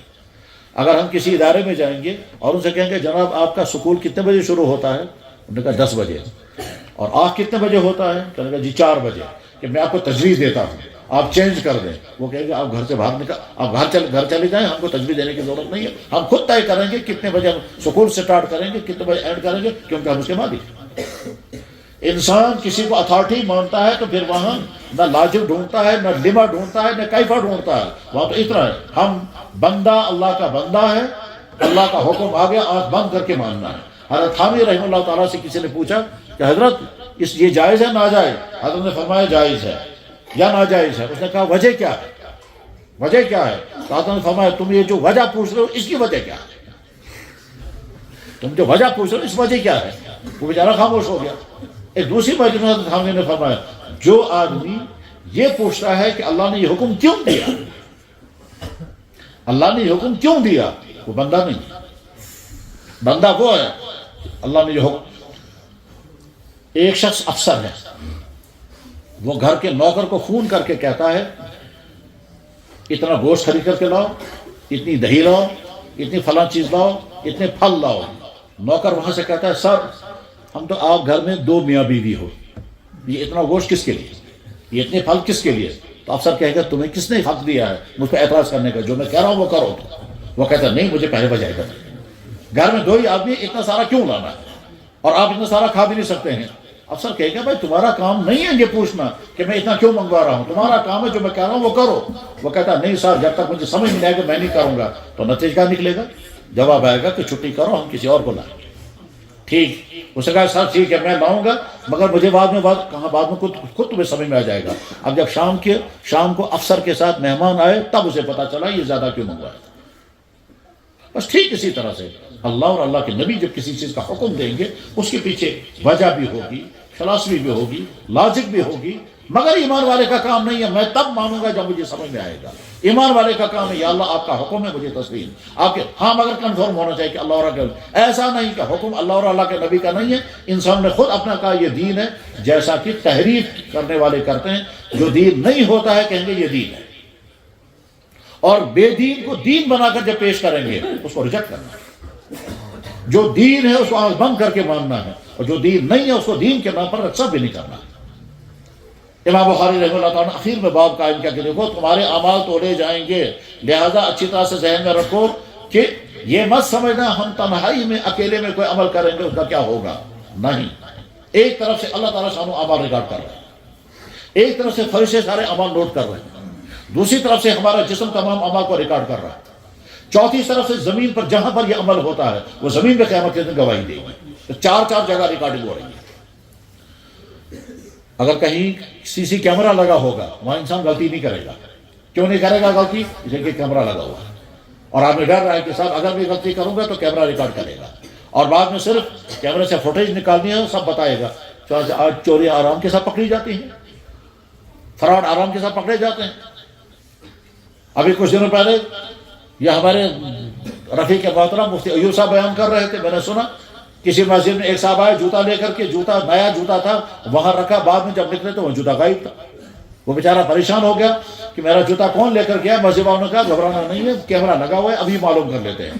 چاہتے جب کیمرہ کھولا گیا تو آدمی نظر آ رہا ہے، اسے جوتا رکھا، دوسرا آدمی آ رہا ہے اس نے دیکھا جوتا، اسے جوتا اٹھایا، جب ٹریس ہو گیا تو سی کیمرہ انسان کا بنایا ہوا ہے اور وہ سب کچھ ریکارڈ کر رہا ہے۔ اللہ کا سی کیمرہ تو اس سے زیادہ طاقت ہے اور ہر وقت انسان کے ساتھ لگا۔ انسان کا یہ جسم سی کیمرہ سے بہت زیادہ پاورفل ہے، یہ ریکارڈنگ کر رہا ہے، اور قرآن کریم میں 3 جگہ اللہ تعالیٰ شانو فرماتے ہیں تمہارے اعمال تمام اعمال تمہارے ریکارڈ ہو رہے ہیں۔ 4 جگہ ریکارڈنگ ہو رہی ہے، فرشتوں کی ریکارڈنگ الگ ہے۔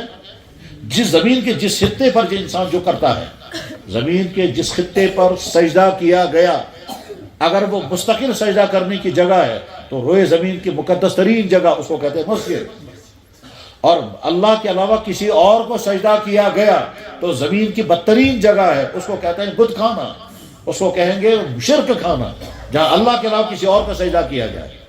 اگر زمین کے کسی خطے پر شراب پی گئی، بدکاری کی گئی، ناحق قتل کیا گیا، بیٹھ کر غلط پلاننگ کی گئی، زمین کا یہ خطہ بدترین جگہ ہے، اور یہ خطہ قیامت کے دن گواہی دے گا یا اللہ ان دونوں نے یہاں بیٹھ کر کے یہ غلط باتیں کی تھی، ان دونوں نے یہاں بیٹھ کر یہ غلط کام کیا تھا، ان دونوں نے یہاں بیٹھ کر کے یہ حرکت کی تھی۔ زمین یومئذ تحدث اخبارا بان ربک وحالہا۔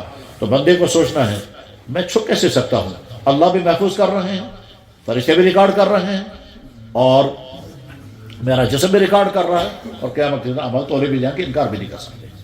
ہمارا بنی آدم امام بخاری یہی کہنا ہے کہ اعمال تمہارے سارے کے سارے تولے جائیں گے، اعمال ہی نہیں تمہارے اقوال بھی تولے جائیں گے۔ اب کیسے پتا چلے گا تولے جائیں گے؟ کہ اللہ تعالیٰ فرما رہے ہیں تولے جائیں گے، تو اور کیا؟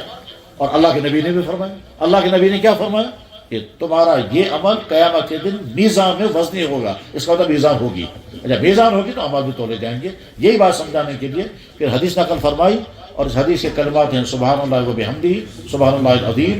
اللہ کو بہت زیادہ پسند ہے۔ کیوں پسند ہے؟ کیا باقی اللہ کا کلام نہیں ہے؟ باقی میں سارا اللہ کا کلام ہے، چوتھا کلمہ اللہ ہی کا کلام ہے، اس کو وہ کیوں پسند؟ وہ بھی پسند ہے مگر سب زیادہ پسند یہی ہے، اور سب زیادہ پسند ہونے کی وجہ یہ ہے کہ ان کلموں کے ذریعے سے ہم اللہ کا پورا تعارف کراتے ہیں۔ دنیا میں مخلوقات کے اندر خوبیاں بھی ہیں اور نقائص بھی، دنیا میں مخلوقات کے اندر خوبیاں بھی ہیں اور ضرورتیں بھی ہیں۔ اللہ کے نبی تمام نقائص سے پاک، لیکن ضرورتیں تھی، کھانا بھی چاہیے، پانی بھی چاہیے، نیند بھی آتی تھی، غم بھی ہوتا تھا، یہ ضرورت ہے۔ نبی نقائص بشری سے پاک ہوتا ہے، لیکن نبی ضروریات بشری سے پاک نہیں ہوتا، ضرورتوں سے بھی ہوتی ہے۔ اللہ کی ذات ایسی واحد ذات ہے، اللہ کی ذات واحد ذات ایسی ہے جس ذات کو نہ نقائص ہیں نہ ضروریات ہیں۔ انسان کھائے بغیر زندہ نہیں رہ سکتا، اللہ کھائے بغیر زندہ ہے۔ اللہ کو نہ کھانا چاہیے، نہ پانی چاہیے، نہ نیند چاہیے، نہ تھکاوٹ ہوتی ہے، نہ مشورہ کرنا ہے، نہ اس کو سائڈ ہے کہ ادھر دیکھوں گا تو ادھر نظر نہیں آئے گا، نہ دیکھنے کے لیے اس کو آنکھوں کی ضرورت ہے، نہ فاصلے رکاوٹ بنتے ہیں، نہ سننے کے لیے اس کو کانوں کی ضرورت ہے، نہ فاصلے رکاوٹ بنتے ہیں۔ وہ اس وقت بھی تھا جب کائنات میں کوئی چیز نہیں تھی، وہ اس وقت بھی تھا جب نہ زمین تھی نہ آسمان تھا، نہیں بلکہ نہ مکان تھا نہ زمان تھا۔ آج کے زمانے میں کچھ لوگ ایسے پیدا ہو گئے ہیں جو کہتے ہیں، کیا کہتے ہیں؟ گمراہی کی بات کہتے ہیں کہ جب زمان و مکان نہیں تھا تو گاڈ ایگزسٹ کیسے کرتا تھا، کیونکہ زمان و مکان کے بغیر کوئی چیز وجود پا ہی نہیں سکتی۔ جواب ہے مخلوق زمان و مکان کے بغیر زندہ نہیں رہ سکتی ہے، خالق زمان و مکان کے بغیر۔ وہ خالق زمان و مکان کا محتاج نہیں ہے، اگر وہ محتاج ہوگا تو خالق رہے گا۔ ایسے ہی جیسے کچھ لوگ کہتے ہیں ہر چیز کو اللہ نے پیدا کیا، اللہ کو کس نے پیدا کیا؟ یہ سوال غلط ہے۔ کیوں غلط ہے؟ اس لیے کہ اگر اللہ کو کسی نے پیدا کیا ہوگا تو اللہ مخلوق بن گیا، اور جو مخلوق ہے وہ خالق ہو ہی نہیں سکتا۔ لم یلد ولم یولد۔ ہم تمام نقائص سے نفی کر دیتے ہیں، اللہ پاک ہے، تمام چیزوں سے پاک ہے۔ نہ کھانا چاہیے، نہ پینا چاہیے، نہ نیند چاہیے، نہ وہ تھکتا ہے، نہ وہ جھکتا ہے، نہ اسے کوئی چیز چھینی جا سکتی ہے، نہ اس کو ایڈوائز کیا جا سکتا ہے، نہ بنوایا جا سکتا ہے۔ ساری دنیا کے تمام مخلوقات، تمام انسان ایک طرف اور اللہ کی ذات ایک طرف، مخلوقات کوئی فیصلہ نہیں کر سکتی اگر اللہ نہیں چاہے گا۔ وما تشاءون الا ان شاء اللہ۔ ہم تماموں کی نقائص کی نفی کر کرتے سبحان اللہ، اللہ بہت پاک ہے۔ اللہ یہی سننا چاہتے ہیں، میرے سارے بندے میری پاکی کا اعلان کر دیں، اور یہ اعلان کر دیں کہ جو تمہاری ضرورت ہے اور جو تمہاری ضرورت تمہارے لیے ہونا ضروری ہے، اللہ میں اس سے بھی مانگ۔ تم بیویوں کے بغیر نامکمل ہو، تم اولاد کے بغیر نامکمل ہو، تمہیں کھانا نہیں ملے گا کھڑے نہیں رہ سکو گے، تمہیں نیند نہیں آئے تم نیند نہیں کرو گے تو تم زندہ نہیں رہ سکو گے۔ میں ان تمام چیزوں سے پاک ہوں۔ لا تأخذہ سنۃ ولا نوم، سبحان اللہ کہہ کر کے ہم یہ کہتے ہیں۔ اس لیے اللہ کو بہت پسند آتا ہے لفظ سبحان اللہ، ٹھیک ہے۔ اور دنیا میں جو خوبیاں ہوتی ہیں، وہ خوبیاں جن مخلوقات کے اندر خوبیاں ہیں وہ اللہ کی دی ہوئی ہیں۔ کوئی اگر خوبصورت ہے تو اللہ کی دی ہوئی خوبصورتی سے خوبصورت، کوئی اگر مزیدار ہے تو اللہ نے اس کے اندر ذائقہ پیدا کیا۔ ایک پھل ہے، خوشبودار بھی ہے، ذائقہ دار بھی ہے، خوشبو بھی اللہ نے پیدا کی، اس کے اندر ذائقہ بھی اللہ نے پیدا کیا۔ کائنات کے جس مخلوق کے اندر جو کچھ بھی ہے وہ اللہ کا دیا ہوا ہے۔ جب ہم مخلوق کی تعریف کرتے ہیں تو دراصل ہم خالق کی تعریف کرتے ہیں۔ کھانے کی تعریف کا مطلب ہوتا ہے ہم پکانے والے کی تعریف کر رہے ہیں۔ اس لیے آخری تعریف جو ہے وہ صرف اللہ کی ذات کے لیے ہے، الحمدللہ رب العالمین۔ اس جملے میں وبحمدہ، اور عموماً ہمارے دین میں جب بھی تسبیح ہوتی ہے ساتھ میں تحمید بھی ہوتی ہے۔ تسبیح کا مطلب ہم اعلان کرتے ہیں اللہ بالکل پاک ہے، اللہ بالکل صاف ہے۔ کچھ لوگ کہتے تھے اللہ کی بیویاں ہیں، کچھ لوگ کہتے تھے اللہ کی بیٹیاں ہیں، کچھ لوگ کہتے تھے اللہ تھکتا ہے، کچھ لوگ کہتے تھے اللہ کو یہ ہوتا ہے، اللہ ہفتے میں آرام کرتا ہے۔ عیسائیوں کی گمراہی یہی ہے، دوسری قوموں کی گمراہیاں یہی ہیں۔ لیکن قرآن نے آ کر کہا لیس کمثلہ شیء، اللہ کو کسی چیز کے ساتھ تشبیہ دے ہی نہیں سکتے ہیں۔ اس کلمے کے ذریعے سے ہم اللہ کی ذات عالی کے متعلق عقیدے کا بھی اعلان کرتے ہیں اور اللہ کی تعریف بھی کرتے ہیں۔ اس لیے اللہ کو بہت پسند ہے یہ، اور اسی پر امام بخاری رحمۃ اللہ نے اپنی کتاب کو ختم کیا۔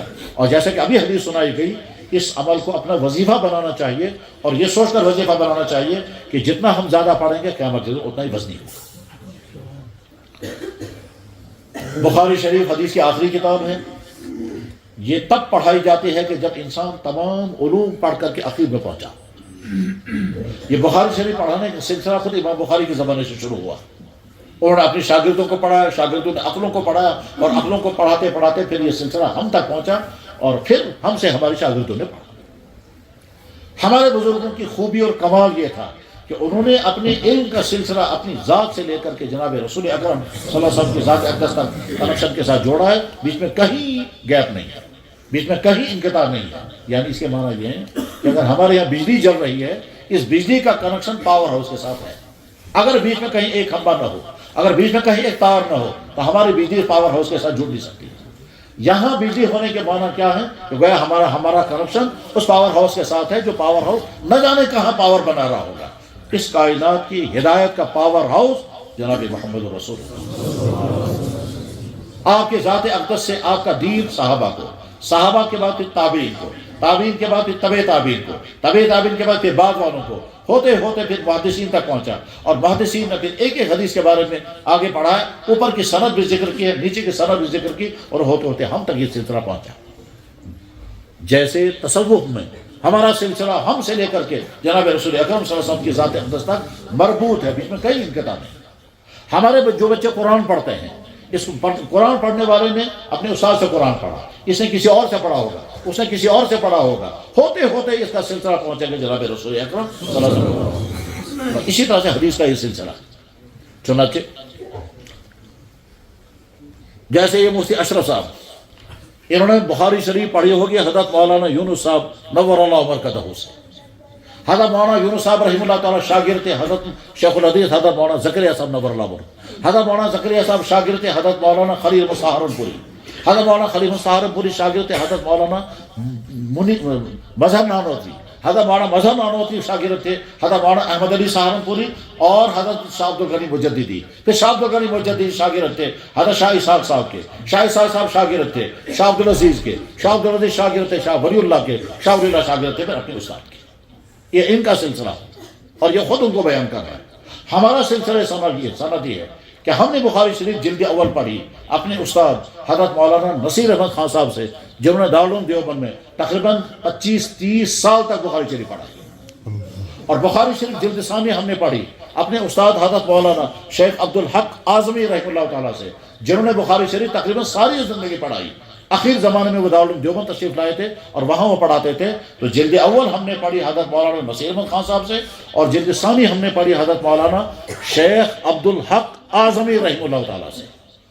یہ دونوں شاگرد تھے حضرت مولانا حسین احمد مدنی نور اللہ برکتہ ہوتے، ان دونوں نے بخاری شریف مکمل پڑھی تھی حضرت مولانا سید حسین احمد مدنی نور اللہ برکتہ سے، اور حضرت مولانا سید حسین احمد مدنی نور اللہ برکتہ نے دیوبند میں بخاری شریف پڑھنے کے بعد مدینہ شریف میں 18 سال تک مسجد نبوی میں ریاض الجنہ کے اندر حدیث پڑھائی،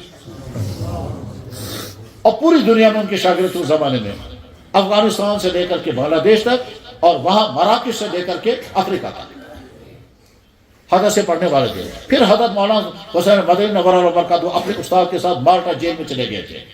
حضرت مولانا حسین مدنی نور اللہ برکتہ نے بخاری شریف پڑھی تھی، اپنے استاد حضرت شیخ الہند مولانا محمود حسن تھے۔ حضرت مولانا محمود حسن وہ شخصیت ہیں کہ جن کی شاگرد تمام علماء دیوبند ہیں، اس میں حضرت مولانا اشرف علی تھانوی، حضرت مولانا انور شاہ صاحب کشمیری، حضرت علامہ شبیر احمد عثمانی، حضرت مولانا مفتی کفایت اللہ صاحب، حضرت مولانا حسین مدنی، حضرت مولانا عبید اللہ سندھی، یہ تمام شاگرد تھے حضرت شیخ الہند کے، اور حضرت شیخ الہند دارالعلوم دیوبند کا پہلا طالب علم، انہی سے مدرسہ دیوبند کے مدرسے کا آغاز ہوا۔ حضرت شیخ الہند مولانا محمود حسن، انہوں نے بخاری شریف پڑھی تھی اپنے استاد حضرت مولانا محمد قاسم نانوتوی سے، اور حضرت مولانا قاسم نانوتوی وہ شخص ہیں جس نے دارالعلوم دیوبند کی بنیاد رکھی۔ حضرت مولانا قاسم نانوتوی نے بخاری شریف پڑھی تھی حضرت شاہ عبد الغنی مجددی سے۔ یہ شاہ عبد الغنی مجددی حضرت مجدد الفسانی کے خاندان کے ہیں، اس ان کو مجددی کہتے ہیں۔ حضرت شیخ شاہ عبد الغنی مجددی نور اللہ برکتہ نے بخاری شریف پڑھی تھی اپنے استاد شاہ محمد اسحاق صاحب سے۔ شاہ محمد اسحاق صاحب دلی میں حدیث پڑھایا کرتے تھے، آخر عمر میں مدینہ شریف چلے گئے تھے، پھر مدینہ شریف میں وہ حدیث پڑھایا کرتے تھے، مدینہ مسجد نبوی کے اندر اور اکثر ریاض الجنہ کے اندر۔ شاہ اسحاق صاحب نے بخاری شریف پڑھی تھی اپنے ماموں حضرت شاہ عبدالعزیز نور اللہ برکتہ سے، اور حضرت شاہ عبدالعزیز نور اللہ برکتہ وہ شخص جن کی زمانے میں ہندوستان پر انگریزوں کا قبضہ ہوا تھا، اور سب سے پہلے حضرت شاہ عبدالعزیز نے فتویٰ لکھا تھا۔ شاہ عبدالعزیز رحمہ اللہ تعالیٰ شاگرد تھے اپنے والد شاہ ولی اللہ کے۔ شاہ ولی اللہ رحمہ اللہ تعالیٰ نے بخاری شریف پڑھی تھی مدینہ شریف میں اپنے استاد شیخ ابو طاہر ابن ابراہیم کردی قورانی شافعی سے۔ شیخ ابو طاہر کردی قورانی مدنی شافعی نے بخاری شریف پڑھی تھی اپنے والد شیخ ابراہیم کردی سے، وہ شافعی مسلک کے تھے۔ شیخ ابراہیم کردی نے بخاری شریف پڑھی تھی اسی مدینہ شریف میں شیخ صفی الدین احمد ابن محمد کشاشی سے، اور وہ مالکی تھے، بعد میں شافعی بنے تھے، اور وہ مصر میں رہتے تھے۔ شیخ صفی الدین احمد ابن محمد کشاشی نے بخاری شریف پڑھی تھی اپنے استاد احمد ابن علی شناوی سے، اور مصری تھے، آخر میں مدینہ شریف آئے تھے، اور یہ شافعی تھے، ان سے بخاری شریف پڑھی تھی۔ شیخ احمد ابن علی نے بخاری شریف پڑھی تھی شیخ شمس الدین ابن شہاب الدین رملی رحمہ اللہ تعالیٰ سے، اور شیخ شمس الدین ابن شہاب الدین رملی نے بخاری شریف پڑھی تھی شیخ زین الدین زکریا انصاری رحمہ اللہ تعالیٰ سے. شیخ زین الدین زکریا انصاری رحمہ اللہ تعالیٰ نے بخاری شریف پڑھی تھی علامہ ابن حجر سے، جن کا نام مبارک تھا احمد ابن علی اسقلانی، اور اسقلان فلسطین کا گاؤں ہے، وہاں کے رہنے والے تھے. اور آخر انہوں نے زندگی گزاری مصر میں، اسے وہ مصری کہلاتے ہیں، علامہ ابن حجر اسقلانی، جنہوں نے بخاری شریف کے سب سے کامیاب اور سب سے مقبول شرح لکھی. علامہ ابن حجر رحمہ اللہ تعالیٰ نے بخاری شریف پڑھی. ابراہیم ابن احمد تنوخی رحمہ اللہ تعالیٰ جو شام کے رہنے والے تھے، شیخ ابراہیم ابن احمد تنوخی شامی نے بخاری شریف پڑھی تھی شیخ شہاب الدین احمد ابن طالب مقرنی سے، اور شیخ شہاب الدین احمد ابن طالب مقرنی نے بخاری شریف پڑھی تھی شہاب الدین حسین ابن مبارک زبیدی حنفی سے، اور شیخ حسین ابن مبارک زبیدی حنفی نے بخاری شریف پڑھی تھی ابو علی عبد الاول ابن عیسیٰ سجزی ہیروی سے. ہیروی اس انسان کو کہتے ہیں جو ہرات کا رہنے والا ہو. ہرات وہی شہر ہے جس شہر کا رہنے والا تھا سلطان محمود غزنوی. ہرات کے قریب غزن شہر ہے، وہاں کے رہنے والے تھے. شیخ ابو علی عبد الاول ابن عیسیٰ سجزی ہیروی نے بخاری شریف پڑھی تھی ابو الحسن عبد الرحمن ابن مظفر داودی رحمہ اللہ تعالیٰ سے، اور انہوں نے بخاری شریف پڑھی تھی ابو محمد عبداللہ ابن احمد حموی سرخسی رحمہ اللہ تعالیٰ سے، اور حموی سرخسی نے بخاری شریف پڑھی تھی محمد ابن یوسف فرابری سے. فرابر بخارا کے قریب ایک گاؤں ہے، اس گاؤں کے رہنے والا تھا محمد ابن یوسف فرابری، اور محمد ابن یوسف فرابری نے بخاری شریف پڑھی تھی امام بخاری رحمہ اللہ تعالیٰ سے. اب امام بخاری رحمہ اللہ تعالیٰ کہتے ہیں میں نے یہ حدیث اپنے استاد احمد بن اشکاب سے سنی. احمد بن اشکاب کہتے ہیں میں نے یہ حدیث اپنے استاد محمد بن فضیل سے سنی. محمد بن فضیل کہتے ہیں میں نے یہ حدیث اپنے استاد عمر بن کاکا سے سنی. عمر بن کاکا کہتے ہیں میں نے یہ حدیث اپنے استاد ابو زرع سے سنی. ابو زرع کہتے ہیں کہ میں نے یہ حدیث حضرت ابو ہریرہ سے سنی. ابو ہریرہ کہتے ہیں کہ میں نے یہ حدیث جناب رسول اکرم صلی اللہ علیہ وسلم سے سنی. جناب رسول اللہ صلی اللہ علیہ وسلم نے فرمایا کلمتان حبیبتان الی الرحمن خفیفتان علی اللسان ثقیلتان فی المیزان. ہم سے لے کر کے جناب رسول اکرم صلی اللہ علیہ وسلم کی ذات اقدس تک ہمارا سلسلہ مربوط ہے، بیچ میں کہیں کوئی کٹ نہیں. اس عظیم الشان سلسلے کی سند آپ کے استادوں کی طرف سے بھی اور ہماری طرف سے بھی ان طلبہ کو دی جا رہی ہے جو طلبہ بخاری شریف پڑھتے ہوئے اختتام کو پہنچے اور آپ کا آخری سبق ہوگا. اور اس کے علاوہ جو دیگر علماء یہاں تشریف فرما ہوں گے، کبھی چاہت ہوتی ہے کہ ہم کو بھی سند ملنی چاہیے، ہم کو بھی اجازت ملنی چاہیے، تو جواب ہے کہ ہاں آپ کو بھی اجازت ہے. ہم نے جن استادوں سے اجازتیں لی ہیں ان کی سلسلے سند کی آپ کو بھی اجازت ہے. چنانچہ میں نے دارالعلوم دیوبند کے اندر ایک بڑی شخصیت تھی، علمی شخصیت، ان کا نام تھا حضرت مولانا سعید احمد اکبر آبادی. وہ شاگرد تھے حضرت علامہ انور شاہ صاحب کے. تو میں نے ان سے درخواست کی کہ حضرت علامہ انور شاہ صاحب رحمہ اللہ تعالیٰ کے کسی شاگرد سے ہم کو حدیث کی سند نہیں ملی ہے، آپ ان کے شاگرد ہیں، آپ ہم کو حدیث کی سند دے دیں. تو حضرت مولانا سعید احمد اکبر آبادی نے، جو علامہ اقبال کے دوستوں میں سے بھی رہے ہیں اور وہ بہت بڑے محقق تھے، بڑی تحقیقی کتابیں انہوں نے لکھی ہیں، اور علی گڑھ یونیورسٹی میں ایک زمانے تک وہ پروفیسر بھی رہے ہیں، اور پشاور کے کالج میں بھی انہوں نے طویل زمانے تک پڑھایا، اور آخر میں کراچی میں ان کی وفات ہو گئی تھی. حضرت مولانا سعید احمد اکبر آبادی رحمہ اللہ تعالیٰ نے دارالعلوم دیوبند کے مہمان خانے کے اندر مجھ سے فرمایا کہ میں نے علامہ انور شاہ صاحب کی حدیث پڑھی ہے، میں ان کی سند کی تمہیں اجازت دیتا ہوں.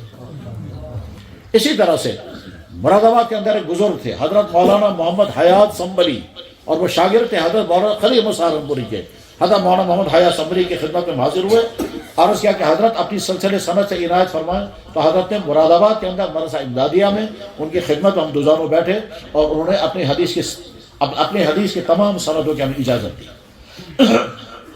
جے پور کے اندر ایک محدث تھے، ان کا نام تھا محدث احمد حسن، حکیم احمد حسن. ان کی سند عرب علماء کے ساتھ تھی، اور وہ ندوۃ العلماء کے عظیم الشان علماء میں سے پائے جاتے تھے. انہوں نے بھی حدیث کی اجازت ہم کو دی. اسی طرح سے لاہور کے اندر ایک بہت بڑی مفتی جو اس وقت حیات ہیں، ان کا نام ہے حضرت مولانا مفتی شیر محمد علوی رحمہ اللہ تعالیٰ. ان مولانا شیر محمد علوی سے میرے ملاقات ہوئی کئی مرتبہ مدینہ شریف میں مسجد نبوی کے اندر رمضان المبارک میں افطار کے وقت بخاری شریف کی پہلی حدیث، بخاری شریف کی آخری حدیث میں نے حضرت مولانا شیر محمد دامت برکاتہم کو حدیث سنائی، اور اس کے بعد انہوں نے فرمایا کہ میں شاگرد ہوں حضرت مولانا ادریس کاندھلوی کا، اور مولانا ادریس کاندھلوی شاگرد تھے علامہ انور شاہ صاحب کے، ان کی سلسلہ سند کے میں تمہیں اجازت دیتا ہوں۔ ساتھ میں انہوں نے فرمایا کہ یمن کے کوئی عالم تھے یاسین فادانی، اور یاسین فادانی کا سلسلہ سند بہت زیادہ عالی سلسلہ سند ہے، ان کو اس کی اجازت حاصل تھی، انہوں نے مجھے بھی اجازت عنایت فرمائی، ان تمام سلسلے اسناد کے ساتھ آپ کو بھی اجازت دی جائے۔ امام بخاری رحمہ اللہ تعالیٰ چونکہ انتہائی عابد انسان تھے، انتہائی کمالات والے انسان تھے، انتہائی خوبیوں والے انسان تھے، اس لیے اللہ تعالیٰ شانہ نے ان کی اس کتاب کو بہت زیادہ مقبولیت عطا فرمائی۔ پورے عالم میں حدیث کی سب سے اونچی کتاب اسی کو مانا جاتا ہے۔ امام بخاری عابد تھے، وہ کہتے ہیں میں قسم کھا کر کے کہہ سکتا ہوں میں نے زندگی بھر کبھی کسی کی غیبت نہیں کی۔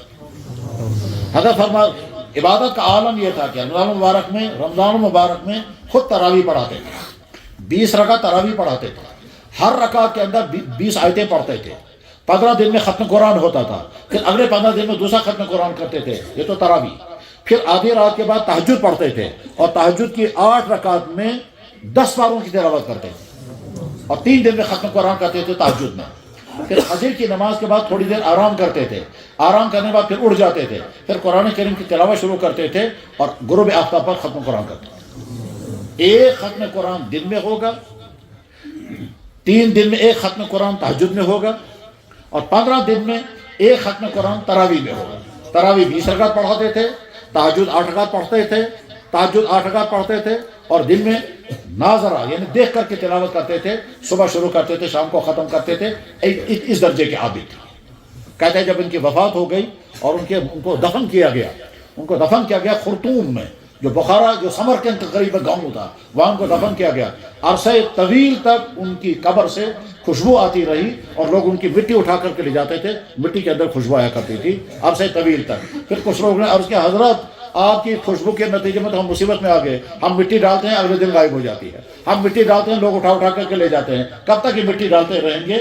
مہربانی کریں اگر یہ روک سکتے ہو۔ لیکن ظاہر ہے خوشبو کیسے رک جاتی؟ بعد میں دعائیں کی گئی یا اوپر سے کچھ اور مٹی ڈالی گئی، اس کے بعد وہ خوشبو رک گئی ہے۔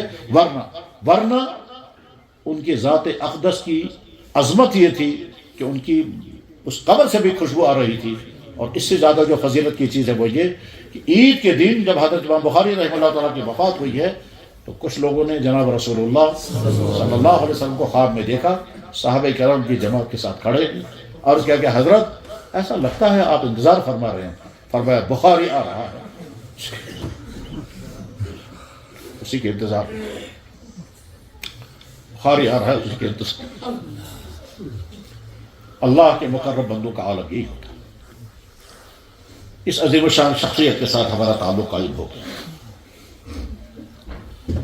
امام بخاری شاگرد ہیں امام احمد بن حنبل کے، امام احمد بن حنبل شاگرد ہیں امام شافعی کے، امام شافعی شاگرد ہیں امام محمد کے، امام محمد شاگرد ہیں امام اعظم امام ابو حنیفہ کے، اور امام ابو حنیفہ شاگرد ہیں حضرت حماد کے، حضرت حماد شاگرد ہیں ابراہیم نقی کے، ابراہیم نقی شاگرد ہیں علقمہ کے، علقمہ شاگرد ہیں حضرت عبداللہ مسعود کے، اور عبداللہ مسعود شاگرد ہیں جناب رسول اکرم صلی اللہ علیہ وسلم۔ حنفی سلسلے سے بھی امام بخاری کا سلسلہ اللہ کے نبی تک پہنچتا ہے۔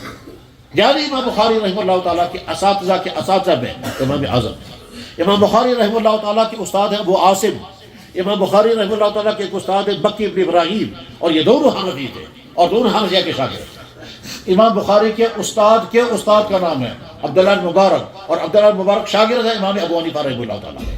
یعنی امام اعظم امام ابو حنیفہ رحمہ اللہ تعالیٰ امام بخاری کے استاد کا بھی استاد ہے۔ امام ابو حنیفہ رحمہ اللہ تعالیٰ کے شاگرد کا نام عبداللہ مبارک، ابو عاصم نبیل، اور اسی طرح سے بکی بن ابراہیم، اور یہ دونوں حنفی تھے، اور عبداللہ مبارک کو براہ راست شاگرد تھے، اور اسی طرح سے سفیان ثوری براہ راست شاگرد تھے حضرت امام اعظم کے، اور امام بخاری کے اساتذہ میں آتے ہیں۔ بخاری کی پہلی حدیث ہے جس میں امام بخاری فرماتے ہیں کہ مجھ سے حدیث بیان کی حمیدی نے، حمیدی کہتے ہیں مجھ سے حدیث بیان کی سفیان نے، سفیان سے مراد وہاں سفیان بن عیینہ ہے، سفیان ثوری نہیں، اور دوسری حدیثوں میں سفیان ثوری بھی ہوتے ہیں، اور سفیان ثوری جو ہیں وہ امام اعظم کی شاگرد ہیں۔ غرض یہ کہ سارا فقہ اور حدیث کا سلسلہ مربوط ہے۔ اللہ تعالیٰ شانہ نے ہم کو یہ سعادت عطا فرمائی کہ اس سلسلے کے ساتھ ہمارا ربط قائم ہو گیا۔ اللہ جل شانہ ادارے کو بھی، ادارے کے منتظمین کو بھی، ادارے کے معلمین کو بھی اور آپ طلباء کو بھی اور علاقے کے تمام معاونین کو بھی ان علوم اور ان احادیث کی برکتوں سے مالا مال فرمائے۔ اس سلسلے میں اور بہت طویل گفتگو کرنے کی ضرورت تھی، مختلف موضوعات، مگر غالباً آپ حضرات اب اکتا چکے ہوں گے، اس لیے اسی پر اکتفا کیا جاتا ہے۔ ترجمۃ الباب اور حدیث کے ذیل میں علمی گفتگو تو اس سے پہلے کی جا چکی ہے، کچھ واعظ سے جڑی ہوئی گفتگو اس وقت آپ کے سامنے آئی ہے۔ اللہ جل شانہ اس گفتگو کو گفتگو کرنے والے کے لیے بھی اور گفتگو سننے والوں کے لیے بھی برکتوں کا ذریعہ بنائے، اور آپ طلباء اپنے آپ کو بہت خوش قسمت سمجھیں، اس لیے کہ ہو سکتا ہے اس علاقے کی تاریخ میں پہلی یا دوسری مرتبہ یہ درس ہو رہا ہے۔ اس سے پہلے اسی ادارے میں ختم بخاری کا درس ہوا ہے، وہ اس علاقے کی تاریخ میں پہلی مرتبہ ختم بخاری کا درس تھا، اور آج شاید یہ دوسری مرتبہ ختم بخاری کا درس ہو رہا ہے۔ زندگی بھر آپ یاد رکھیں گے، ایک دن ہمارا ایسا تھا جس دن ہمارا آخری درس ہوا تھا، اس میں ہم فلانے ساتھی تھے، فلانے استاد نے ہم کو درس دیا تھا، بلکہ ایسا بھی ہو سکتا ہے اللہ تعالیٰ توفیق عطا فرمائے آگے چل کر کے کبھی آپ بھی اسی طرح سے درس حدیث دیں گے، آپ کو بھی اللہ تعالیٰ شاید ایسی توفیق عطا فرمائیں گے۔ ہم جیسے ناقص انسان تو سوچ بھی نہیں سکتے تھے ہم اس طرح کے منصب پر بیٹھے، بڑے نہیں ہیں تو ہم چھوٹے اس منصب پر بیٹھ گئے، ورنہ حقیقت یہ ہے اس منصب پر بیٹھنے والے علامہ انور شاہ صاحب، اس منصب پر بیٹھنے والے حضرت شیخ الحدیث مولانا زکریا صاحب، اس منصب پر بیٹھنے والے حضرت مولانا یونس صاحب، اس منصب پر بیٹھنے والے وہ اکابرین تھے جن کا علم، جن کا تقوی، جن کی خوبیاں آفتاب نصر کی طرف تھے۔ بڑے نہیں رہے تو چھوٹوں کو یہ کام آگے چلانا ہے، اس لیے کہ قیامت تک یہ سلسلہ باقی رہے گا۔ بڑے صفات کے ساتھ ہوتے ہیں، اگلے والے ان سے کم صفات کے ساتھ آتے ہیں، اگلے والے ان سے کم صفات کے ساتھ آتے ہیں۔ اب اگر ہم یہ کہیں کہ ہم اس قابل نہیں ہیں تو علم آگے کیسے چلے گا؟ اس لیے ناقابل ہونے کے باوجود یہ سارے کام کرنے ہوتے ہیں، حدیث بھی پڑھانی ہے، فقہ بھی پڑھانا ہے، فتویٰ بھی دینا ہے، امامت بھی کرنی ہے، واعظ بھی کرنا ہے، یہ سارے کام چل رہے ہیں تاکہ امت کے اندر دین آگے چلے۔ اس دنیا میں دین حق صرف ایک ہے اور وہ اسلام ہے، اور دین حق ہونے کی ایک وجہ قرآن کریم ہے۔ قرآن جیسی کتاب دنیا کی کسی قوم کے پاس نہیں، اور دین حق، دین اسلام کے دین حق ہونے کی دوسری وجہ یہ حدیث ہے، دنیا کی کسی قوم کے پاس حدیث جیسا سرمایہ نہیں۔ اس لیے اللہ اعلان کرتے ہیں اسلام کے علاوہ کوئی دین لے کر کے آؤگے مجھے قبول نہیں، وَمَن يَبْتَغِ غَيْرَ الْإِسْلَامِ دِينًا فَلَن يُقْبَلَ مِنْهُ، مجھے قبول نہیں۔ اِنَّ الدِّينَ عِندَ اللَّهِ، اب اگر اللہ کو کوئی دین پسند ہے صرف اسلام، یعنی دین حق صرف ایک ہے، وہ ہے اسلام، اور اس لیے دین حق ہے کہ ساری حدیثیں محفوظ اور باقی قوموں کے پاس نہیں۔ یہ اس لیے دین حق ہے کہ کتاب محفوظ یعنی قرآن، اور کسی قوم کے پاس نہیں، یعنی دنیا کے کسی قوم کے پاس کلام خداوندی نہیں ہے، ورڈز آف گاڈ کسی قوم کے پاس نہیں، وہ صرف ہمارے پاس ہے، اور وہ ہے قرآن، اور یہ باقی قومیں بھی تسلیم کرتی ہیں۔ تورات جس زبان میں دنیا میں آئی تھی اس زبان میں تورات آج دنیا میں کہیں نہیں، انجیل جس زبان میں دنیا میں آئی تھی اس زبان میں انجیل آج کہیں بھی نہیں، بلکہ وہ تو اب تورات انجیل کو تورات انجیل کہتے بھی نہیں، وہ تو کہتے ہیں کتاب مقدس، اس کا نام ہی بدل دیا، وہ اس کو کہتے ہیں بائبل، یا کہتے ہیں کتاب مقدس، یا کہتے ہیں اولڈ ٹیسٹامنٹ اور نیو ٹیسٹامنٹ۔ ہم آج بھی اپنے قرآن کو قرآن کہیں گے، ہم نئی کوئی کتاب نہیں کہیں گے، ہم آج بھی حدیث کو حدیث ہی کہیں گے، تو ان کے نام ہی بدل گئے۔ باقی قوموں کا بھی معاملہ ایسا ہی ہے، کسی قوم کے پاس اللہ کی بھیجی ہوئی اوریجنل کتاب نہیں، اور کسی قوم کے پاس نبی کیا ارشاد فرمائے وہ اوریجنل کلام نہیں، اوریجنل خالص سونے کا اور موتیوں کا خالص سرمایہ ہمارے پاس ہے۔ اللہ کا شکر ادا کرنا چاہیے کہ اللہ نے ہم کو دین حق عطا فرمایا، اور ارادہ کرنا چاہیے کہ ہم اپنی زندگی دینداری کی زندگی اپنائیں گے، جو اللہ نے حکم دیا اس پر عمل کریں گے، جس کا اللہ کے نبی نے حکم دیا اس پر عمل کریں گے، اور اللہ کے نبی نے جن چیزوں کو حرام کیا اس سے بچیں گے، اور کرتے کرتے کوتاہی ہو جائے یا بچتے بچتے کوتاہی ہو جائے تو اللہ سے معافی مانگیں گے، معافی کا دروازہ بھی کھلا ہوا ہے۔ آج کے بعد آپ کا نام علماء میں شامل ہو گیا، اب تم اس طبقے میں شامل ہو گئے جس طبقے کے بارے میں اللہ کے نبی نے فرمایا میرے دین کے محافظ ہیں۔ اس لیے آپ کی زندگی میں تقویٰ ہونا چاہیے، اتباع سنت ہونا چاہیے، فرائض کی ادائیگی ہونی چاہیے، اعمال ہونے چاہیے، گناہوں سے پرہیز ہونا چاہیے، ممتاز زندگی ہونی چاہیے، تبھی ان علوم کا حق ادا کر سکیں گے۔ اور اگر خدا نخواستہ کوتاہیاں رہی اور ان کوتاہیوں میں آپ نے اپنی آنکھوں کا غلط استعمال شروع کیا، اپنی زبان کا غلط استعمال شروع کیا، خدا نہ خواستہ جس وقت یہ غلطی ہونے لگے اس وقت اپنے آپ سے کہیے، اپنی آنکھوں سے، جن آنکھوں نے پورے سال اللہ کے نبی کے ارشادات کو پڑھا، ان آنکھوں سے اب کوئی غلط چیز نہیں دیکھنی چاہیے، نہ سڑکوں پر نہ موبائل۔ جس زبان سے تم نے قال قال رسول اللہ پورے سال سنا بھی اور پڑھا بھی ہے، اب اس زبان سے غلط چیز نہیں آنی چاہیے، ان کانوں میں غلط چیز اب نہیں پڑھنی چاہیے، کیونکہ پورے سال یا تو تم نے قال رسول اللہ پڑھا ہے اور یا پھر قال رسول اللہ سنا ہے۔ ساتھیوں نے پڑھا، تم نے سنا، تم نے پڑھا، ساتھیوں نے سنا۔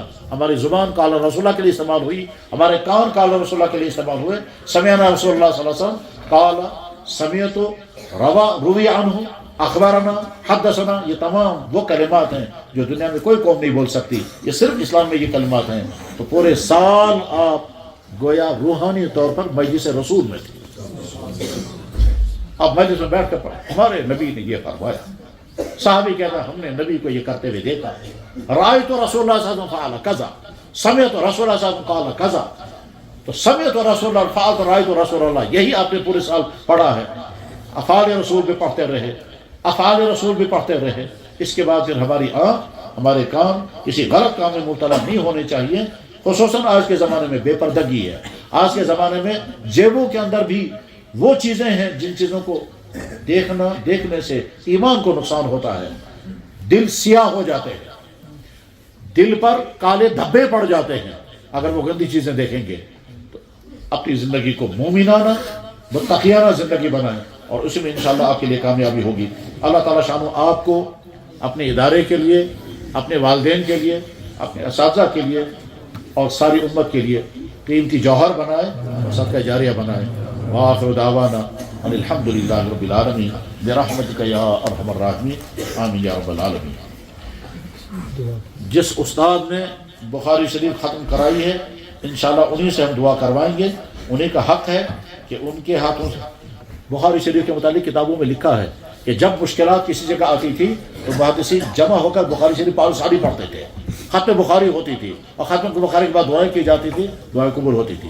دارالعلوم دیوبند میں ہم نے دیکھا مشکلات آ گئی تو کہتے تھے نادرے میں ختم بخاری ہوگی، اور نادرے میں ختم بخاری کے لیے بخاری شریف کے 30 پارے کیے گئے تھے۔ اس میں بھی لکھا ہوا ہے پارہ نمبر، یہ دیکھیں پارہ نمبر 30 ختم ہونا، بخاری کو 30 پاروں میں تقسیم کیا گیا۔ تو ختم بخاری ہم نے بھی دیکھا، بخاری دارالعلوم دیوبند میں مشکلات آ گئی تھی، وہ مشکلات تو ہمیں نہیں معلوم ہے کیا مشکلات تھی، لیکن اعلان ہوا کہ دارالعلوم کی کچھ مشکلات ہیں، اس کے لیے ختم بخاری ہو رہا ہے۔ چنانچہ دارالعلوم دیوبند کی مرکزی عمارت، دارالعلوم دیوبند کی مرکزی عمارت، اس کو نودرہ کہتے ہیں، اور اس مرکزی عمارت کی صورتحال یہ ہوئی کہ جس دن اس عمارت کا سنگ بنیاد رکھنا تھا تو فیصلہ نہیں ہو پا رہا تھا کہ سنگ بنیاد کہاں سے رکھی جائے۔ رات کو خواب میں زیارت ہوئی جناب رسول اکرم صلی اللہ علیہ وسلم، اور آپ نے نشان لگایا، اگلے دن جب آئے تو وہاں نشان لگا، وہاں پر جو عمارت بنی اس کو نودرہ کہتے ہیں۔ اس نودرے میں ختم بخاری ہوئی اور حضرت مولانا قاری طیب صاحب نور اللہ برکاتہ جو شاگرد تھے علامہ انور شاہ صاحب رحمہ اللہ تعالیٰ کے اور خلیفہ تھے حضرت اقدس مولانا اجمیر تھانوی رحمہ اللہ تعالیٰ کے، تو حضرت مولانا قاری طیب صاحب رحمہ اللہ تعالیٰ نے دعا فرمائی تھی اور کچھ دن بعد پتہ چلا کہ دارالعلوم دیوبند کی وہ جو مشکلات تھی وہ حل ہو گئی۔ تو ختم بخاری پر دعاؤں کے قبول ہونے کا تجربہ امت ہمیشہ کرتی آ رہی ہے۔ اس وقت ایک اعتبار سے ختم بخاری ہو رہا ہے، طلباء کا آخری سبق ہے اور استاد بھی پڑھا رہے ہیں، اس لیے انہی سے انشاءاللہ دعا کی درخواست۔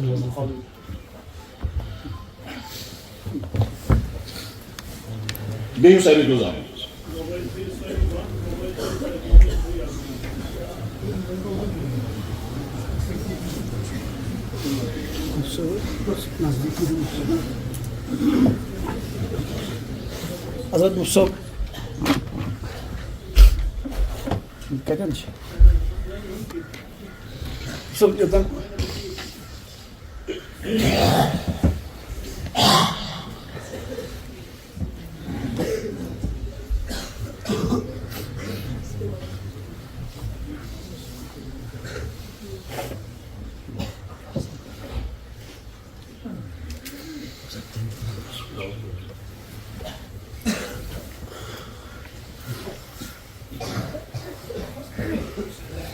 دعا میں نمبر 1 اللہ کے بارگاہ میں حمد۔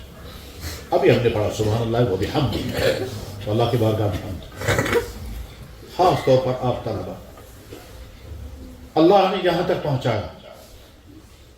جتنا اللہ کا شکر ادا کریں گے اتنا کم. اس 8 سال کے عرصے میں کہیں بھی دائیں بائیں ہو سکتے تھے، محروم ہو جاتے. اللہ نے یہاں تک پہنچایا، اس پر حمد. ہمیں کیا کیا اللہ نے نعمت عطا کی، ہر نعمت پر اللہ کا حمد. پھر توبہ اور ارادہ اور اپنی ضرورتیں اللہ کی بارگاہ. حمد، توبہ، ارادہ اور اپنی ضروریات اللہ کی بارگاہ میں.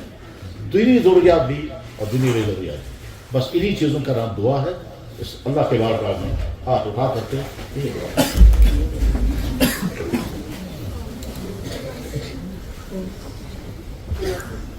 الحمدللہ الحمدللہ الحمدللہ رب العالمین الحمدللہ المستحق الحمد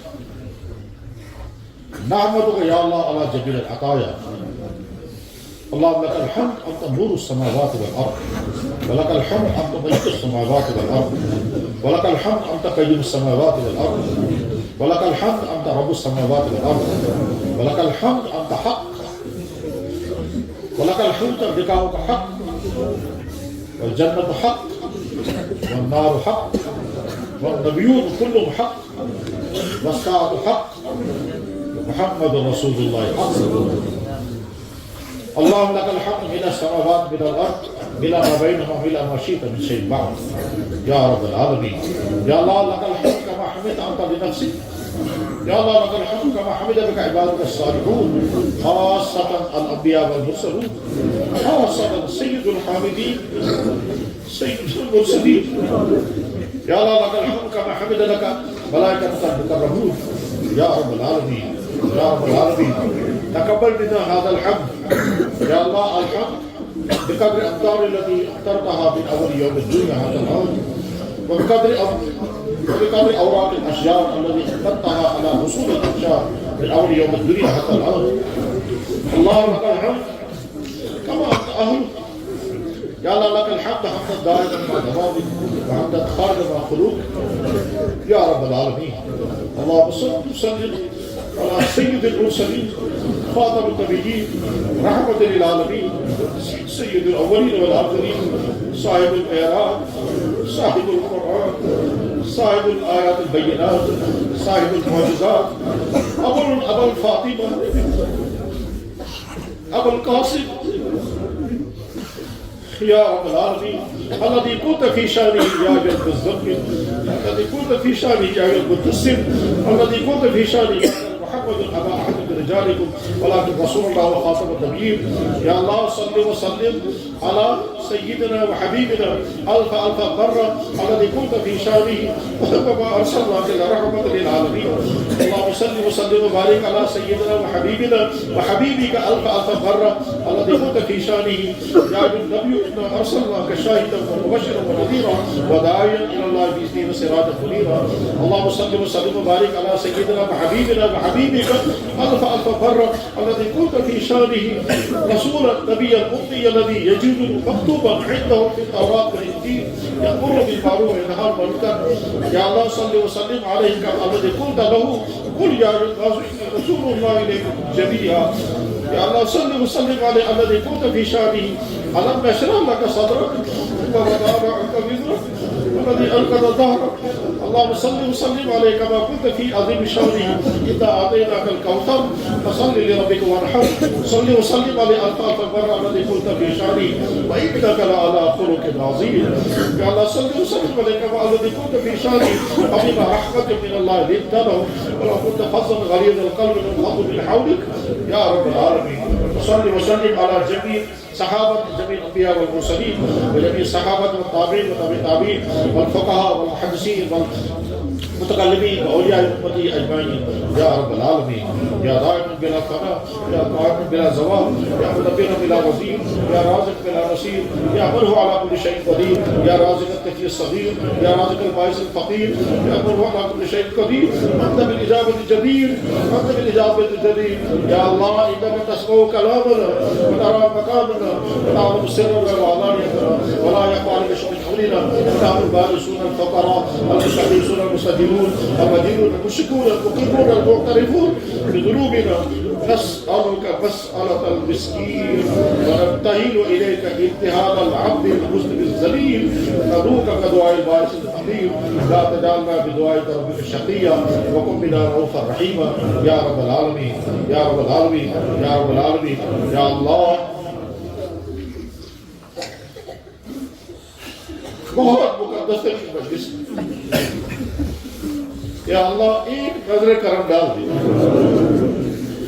یا اللہ آپ نے کہا اس کی بنیاد پر ہم اس قابل نہیں یا اللہ کی جہاں بیٹھے اور ہمارے بچے وہاں بیٹھے مگر یا اللہ بڑے نہیں تو چھوٹوں کو بڑا بننا پڑتا ہے یا اللہ ایک نظر کرم ڈال دی آپ کی خدمت میں سب سے پہلے شکر ادا کرتے ہیں یا اللہ آپ نے ایمان کی دولت عطا فرمائی یا اللہ مکمل جسم عطا کیا نہ اندھا بنایا نہ بہرا بنایا نہ گونگا بنایا نہ پاگل بنایا یا اللہ نہ بے گھر رکھا نہ بے اولاد رکھا نہ بے دین رکھا نہ بے ہدایت رکھا یا اللہ ساری نعمت عطا فرمائی یا اللہ یہاں پہنچنا نصیب ہوا یا اللہ ایک نے انتظام کیا ایک نے پڑھایا ایک نے پڑھا سب پر آپ کی رحمتیں ہوئی تبھی پڑھانے والے نے پڑھایا آپ کی رحمتیں ہوئی پڑھنے والوں نے پڑھا آپ کی رحمتیں ہوئی انتظام کرنے والوں نے انتظام کیا آپ کی رحمتیں ہوئی تعاون دینے والوں نے تعاون دیا سب پر آپ کی رحمتیں اگر آپ کو وہ نہیں کرتے آپ فرما سکتے تھے تم کو اپنے کھیتوں کا انتظام کرنا ہوگا تم کو کچھ اور پڑھوانے میں لگا ہوگا تمہارا پیسہ بھی کہیں اور خرچ کرنا ہوگا اگر یا اللہ آپ نے احسانات فرمائے ہم آپ کا شکر ادا کرتے ہیں یا اللہ ایمان عطا فرمایا بے ایمان نہیں رکھا کسی کافر کے گھر میں پیدا ہوئے ہوتے تو ایمان کی دولت کہاں ہوتی جس جگہ کہاں سب جمع ہوتے یہ سارا آپ کا احسان ہے یا اللہ ہمارا شکر قبول فرمائے آپ نے فرمایا نہیں شکر تم عزیز عطا اگر تو شکر گزار ہو جو بکر کو مزید عطا یا اللہ اسی چیز بارگاہ تو شکر گزار یا اللہ جن کو لگا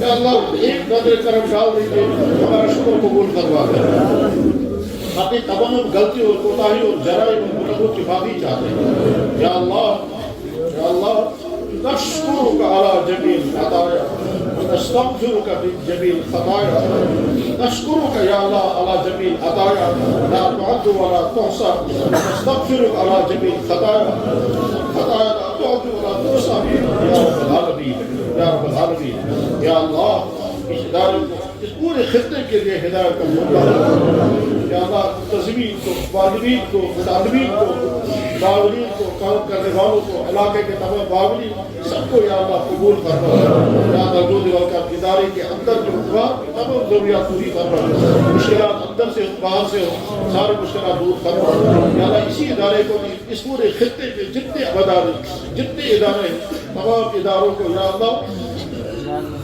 اندرون و بیرون ہر اعتبار سے قبولیت عطا فرما اور قبولیت کے لیے جتنے اوصاف چاہیے وہ سارے اوصاف اداروں کے اندر پیدا فرما یا اللہ اندرون و بیرون کے تمام شروع سے حفاظت فرما یا اللہ اگر یہ ادارے نہ ہوئے آپ کا دین پڑھنا اور پڑھانا موقوف ہو جائے گا یا اللہ جو کرم آج ہم جیسے ناقص انتظام کرنے والے ہم جیسے ناقص پڑھانے والے ہم جیسے ناقص پڑھنے والوں سے بھی کوتاہی پڑھنے والوں سے بھی کوتاہی کسی کے اندر وہ صفات کاملہ نہیں ہے جو ہونی چاہیے یا اللہ ہم اعتراف کرتے ہیں نہ پڑھانے والے اپنا حق ادا کر سکے نہ پڑھنے والے حق ادا کر سکے نہ انتظام کرنے والے حق ادا کر سکے پھر بھی آپ کی بارگاہ میں شکر ادا کرتے ہیں آپ نے محروم ہونے سے بچایا آپ نے دفع یا اللہ آپ نے دھکے دے کر نکالنے سے بچایا کہہ سکتے ہیں تم اس قابل نہیں ہو میں نے تمہیں موقع دیا مگر تمہارا علم تمہارا تقوی تمہارا کچھ بھی تمہارے پاس نہیں ہے تم نے نوکر ہوئی تھی دفع ہو لیکن اللہ محروم ہونے سے بچایا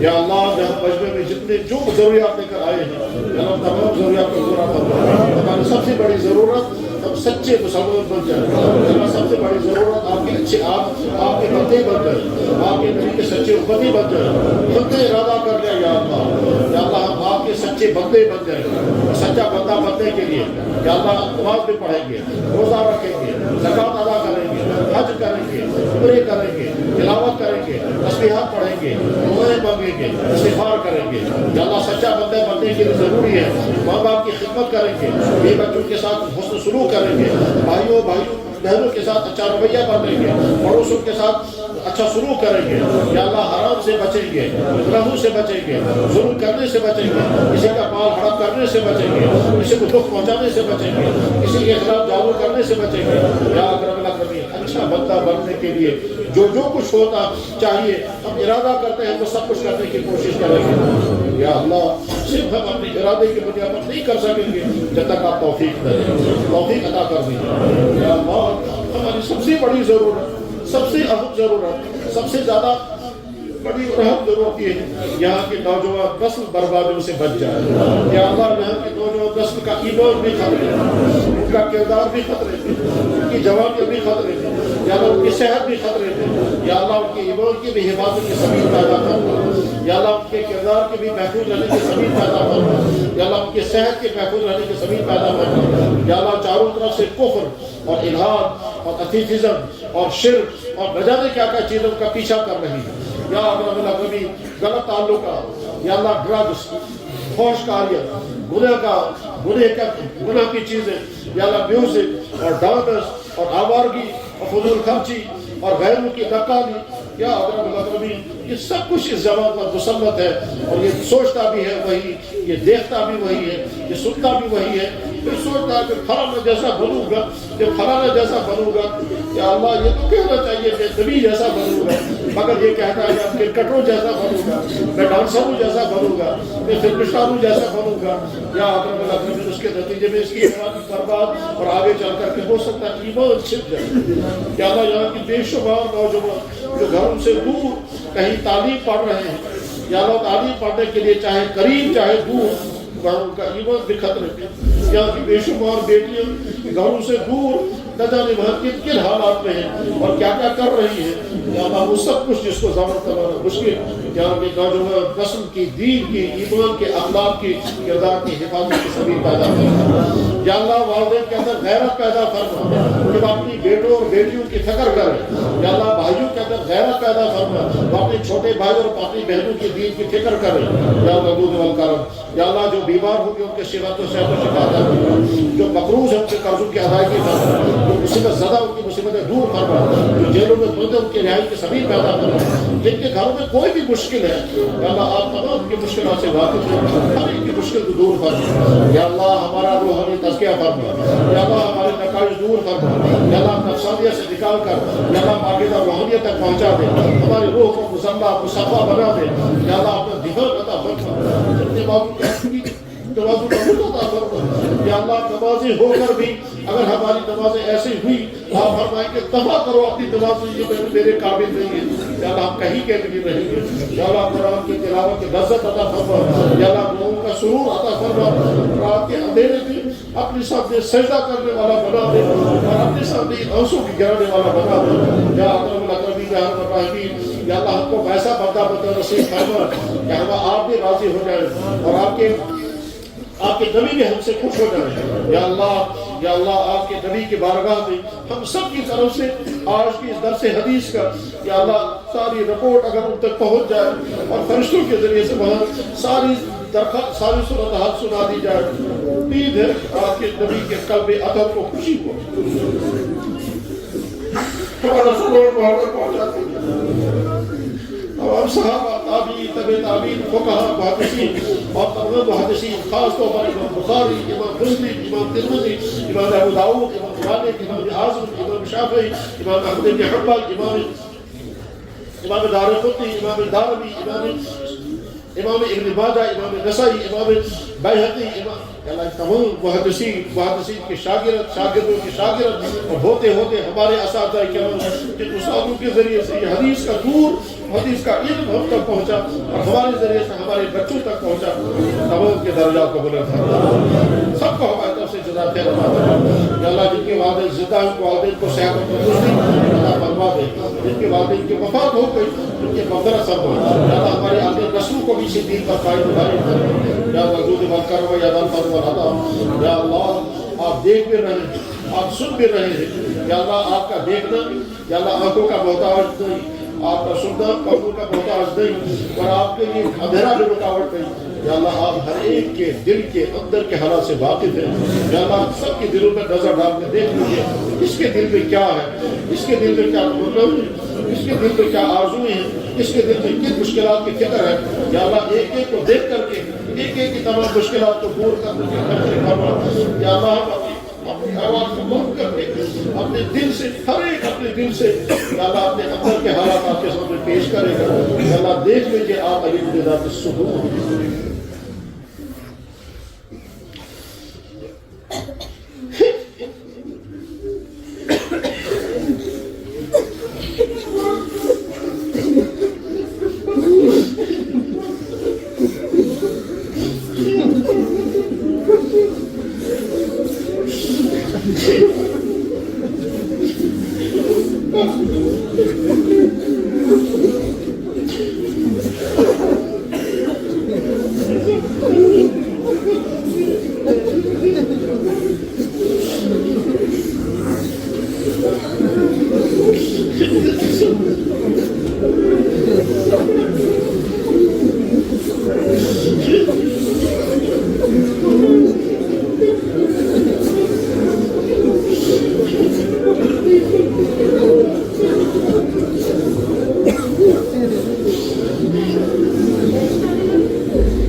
اچھا سوال کیا, اس سے بہتر سوال شاید نہیں ہو پاتا, ہم کو سوچ بھی نہیں سکتے تھے. اور آپ کے نبی کا وہ بسا احسان عظیم آپ نے جواب عنایت فرمایا. ابو بکر عرض یا رسول اللہ, دعائیں بہت آپ نے سکھائی, ساری یاد نہیں, ایک مختصر سی دعا یاد کرا دیں. یا اللہ یہ سوال ہوا, یہ سوال ہوا, اس کے بدلے میں بہت بڑی نعمت ہمیں مل گئی. آپ کے نبی نے فرمایا ابو بکر جب دعا کرو گے تو یہ کہنا کہ میرے نبی نے جو دعائیں مانگی میرے حق میں قبول فرما. یا اللہ مجھ سے زیادہ بہتر دعا مانگنے والے اس کائنات میں ہو.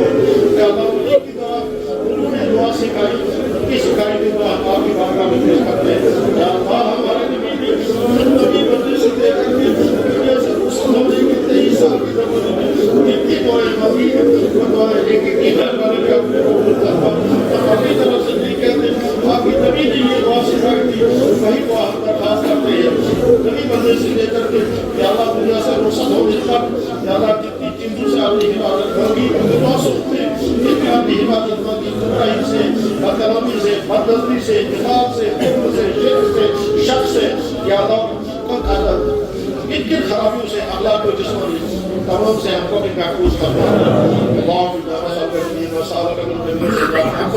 صلی اللہ علیہ وسلم ونعوذ بك من شر سعادتك من نبينا سيدنا محمد صلى الله عليه وسلم علينا تحمد منك المستعان ولا حول ولا قوة إلا بالله العلي العظيم. سبحان ربك رب العزة عما يصفون.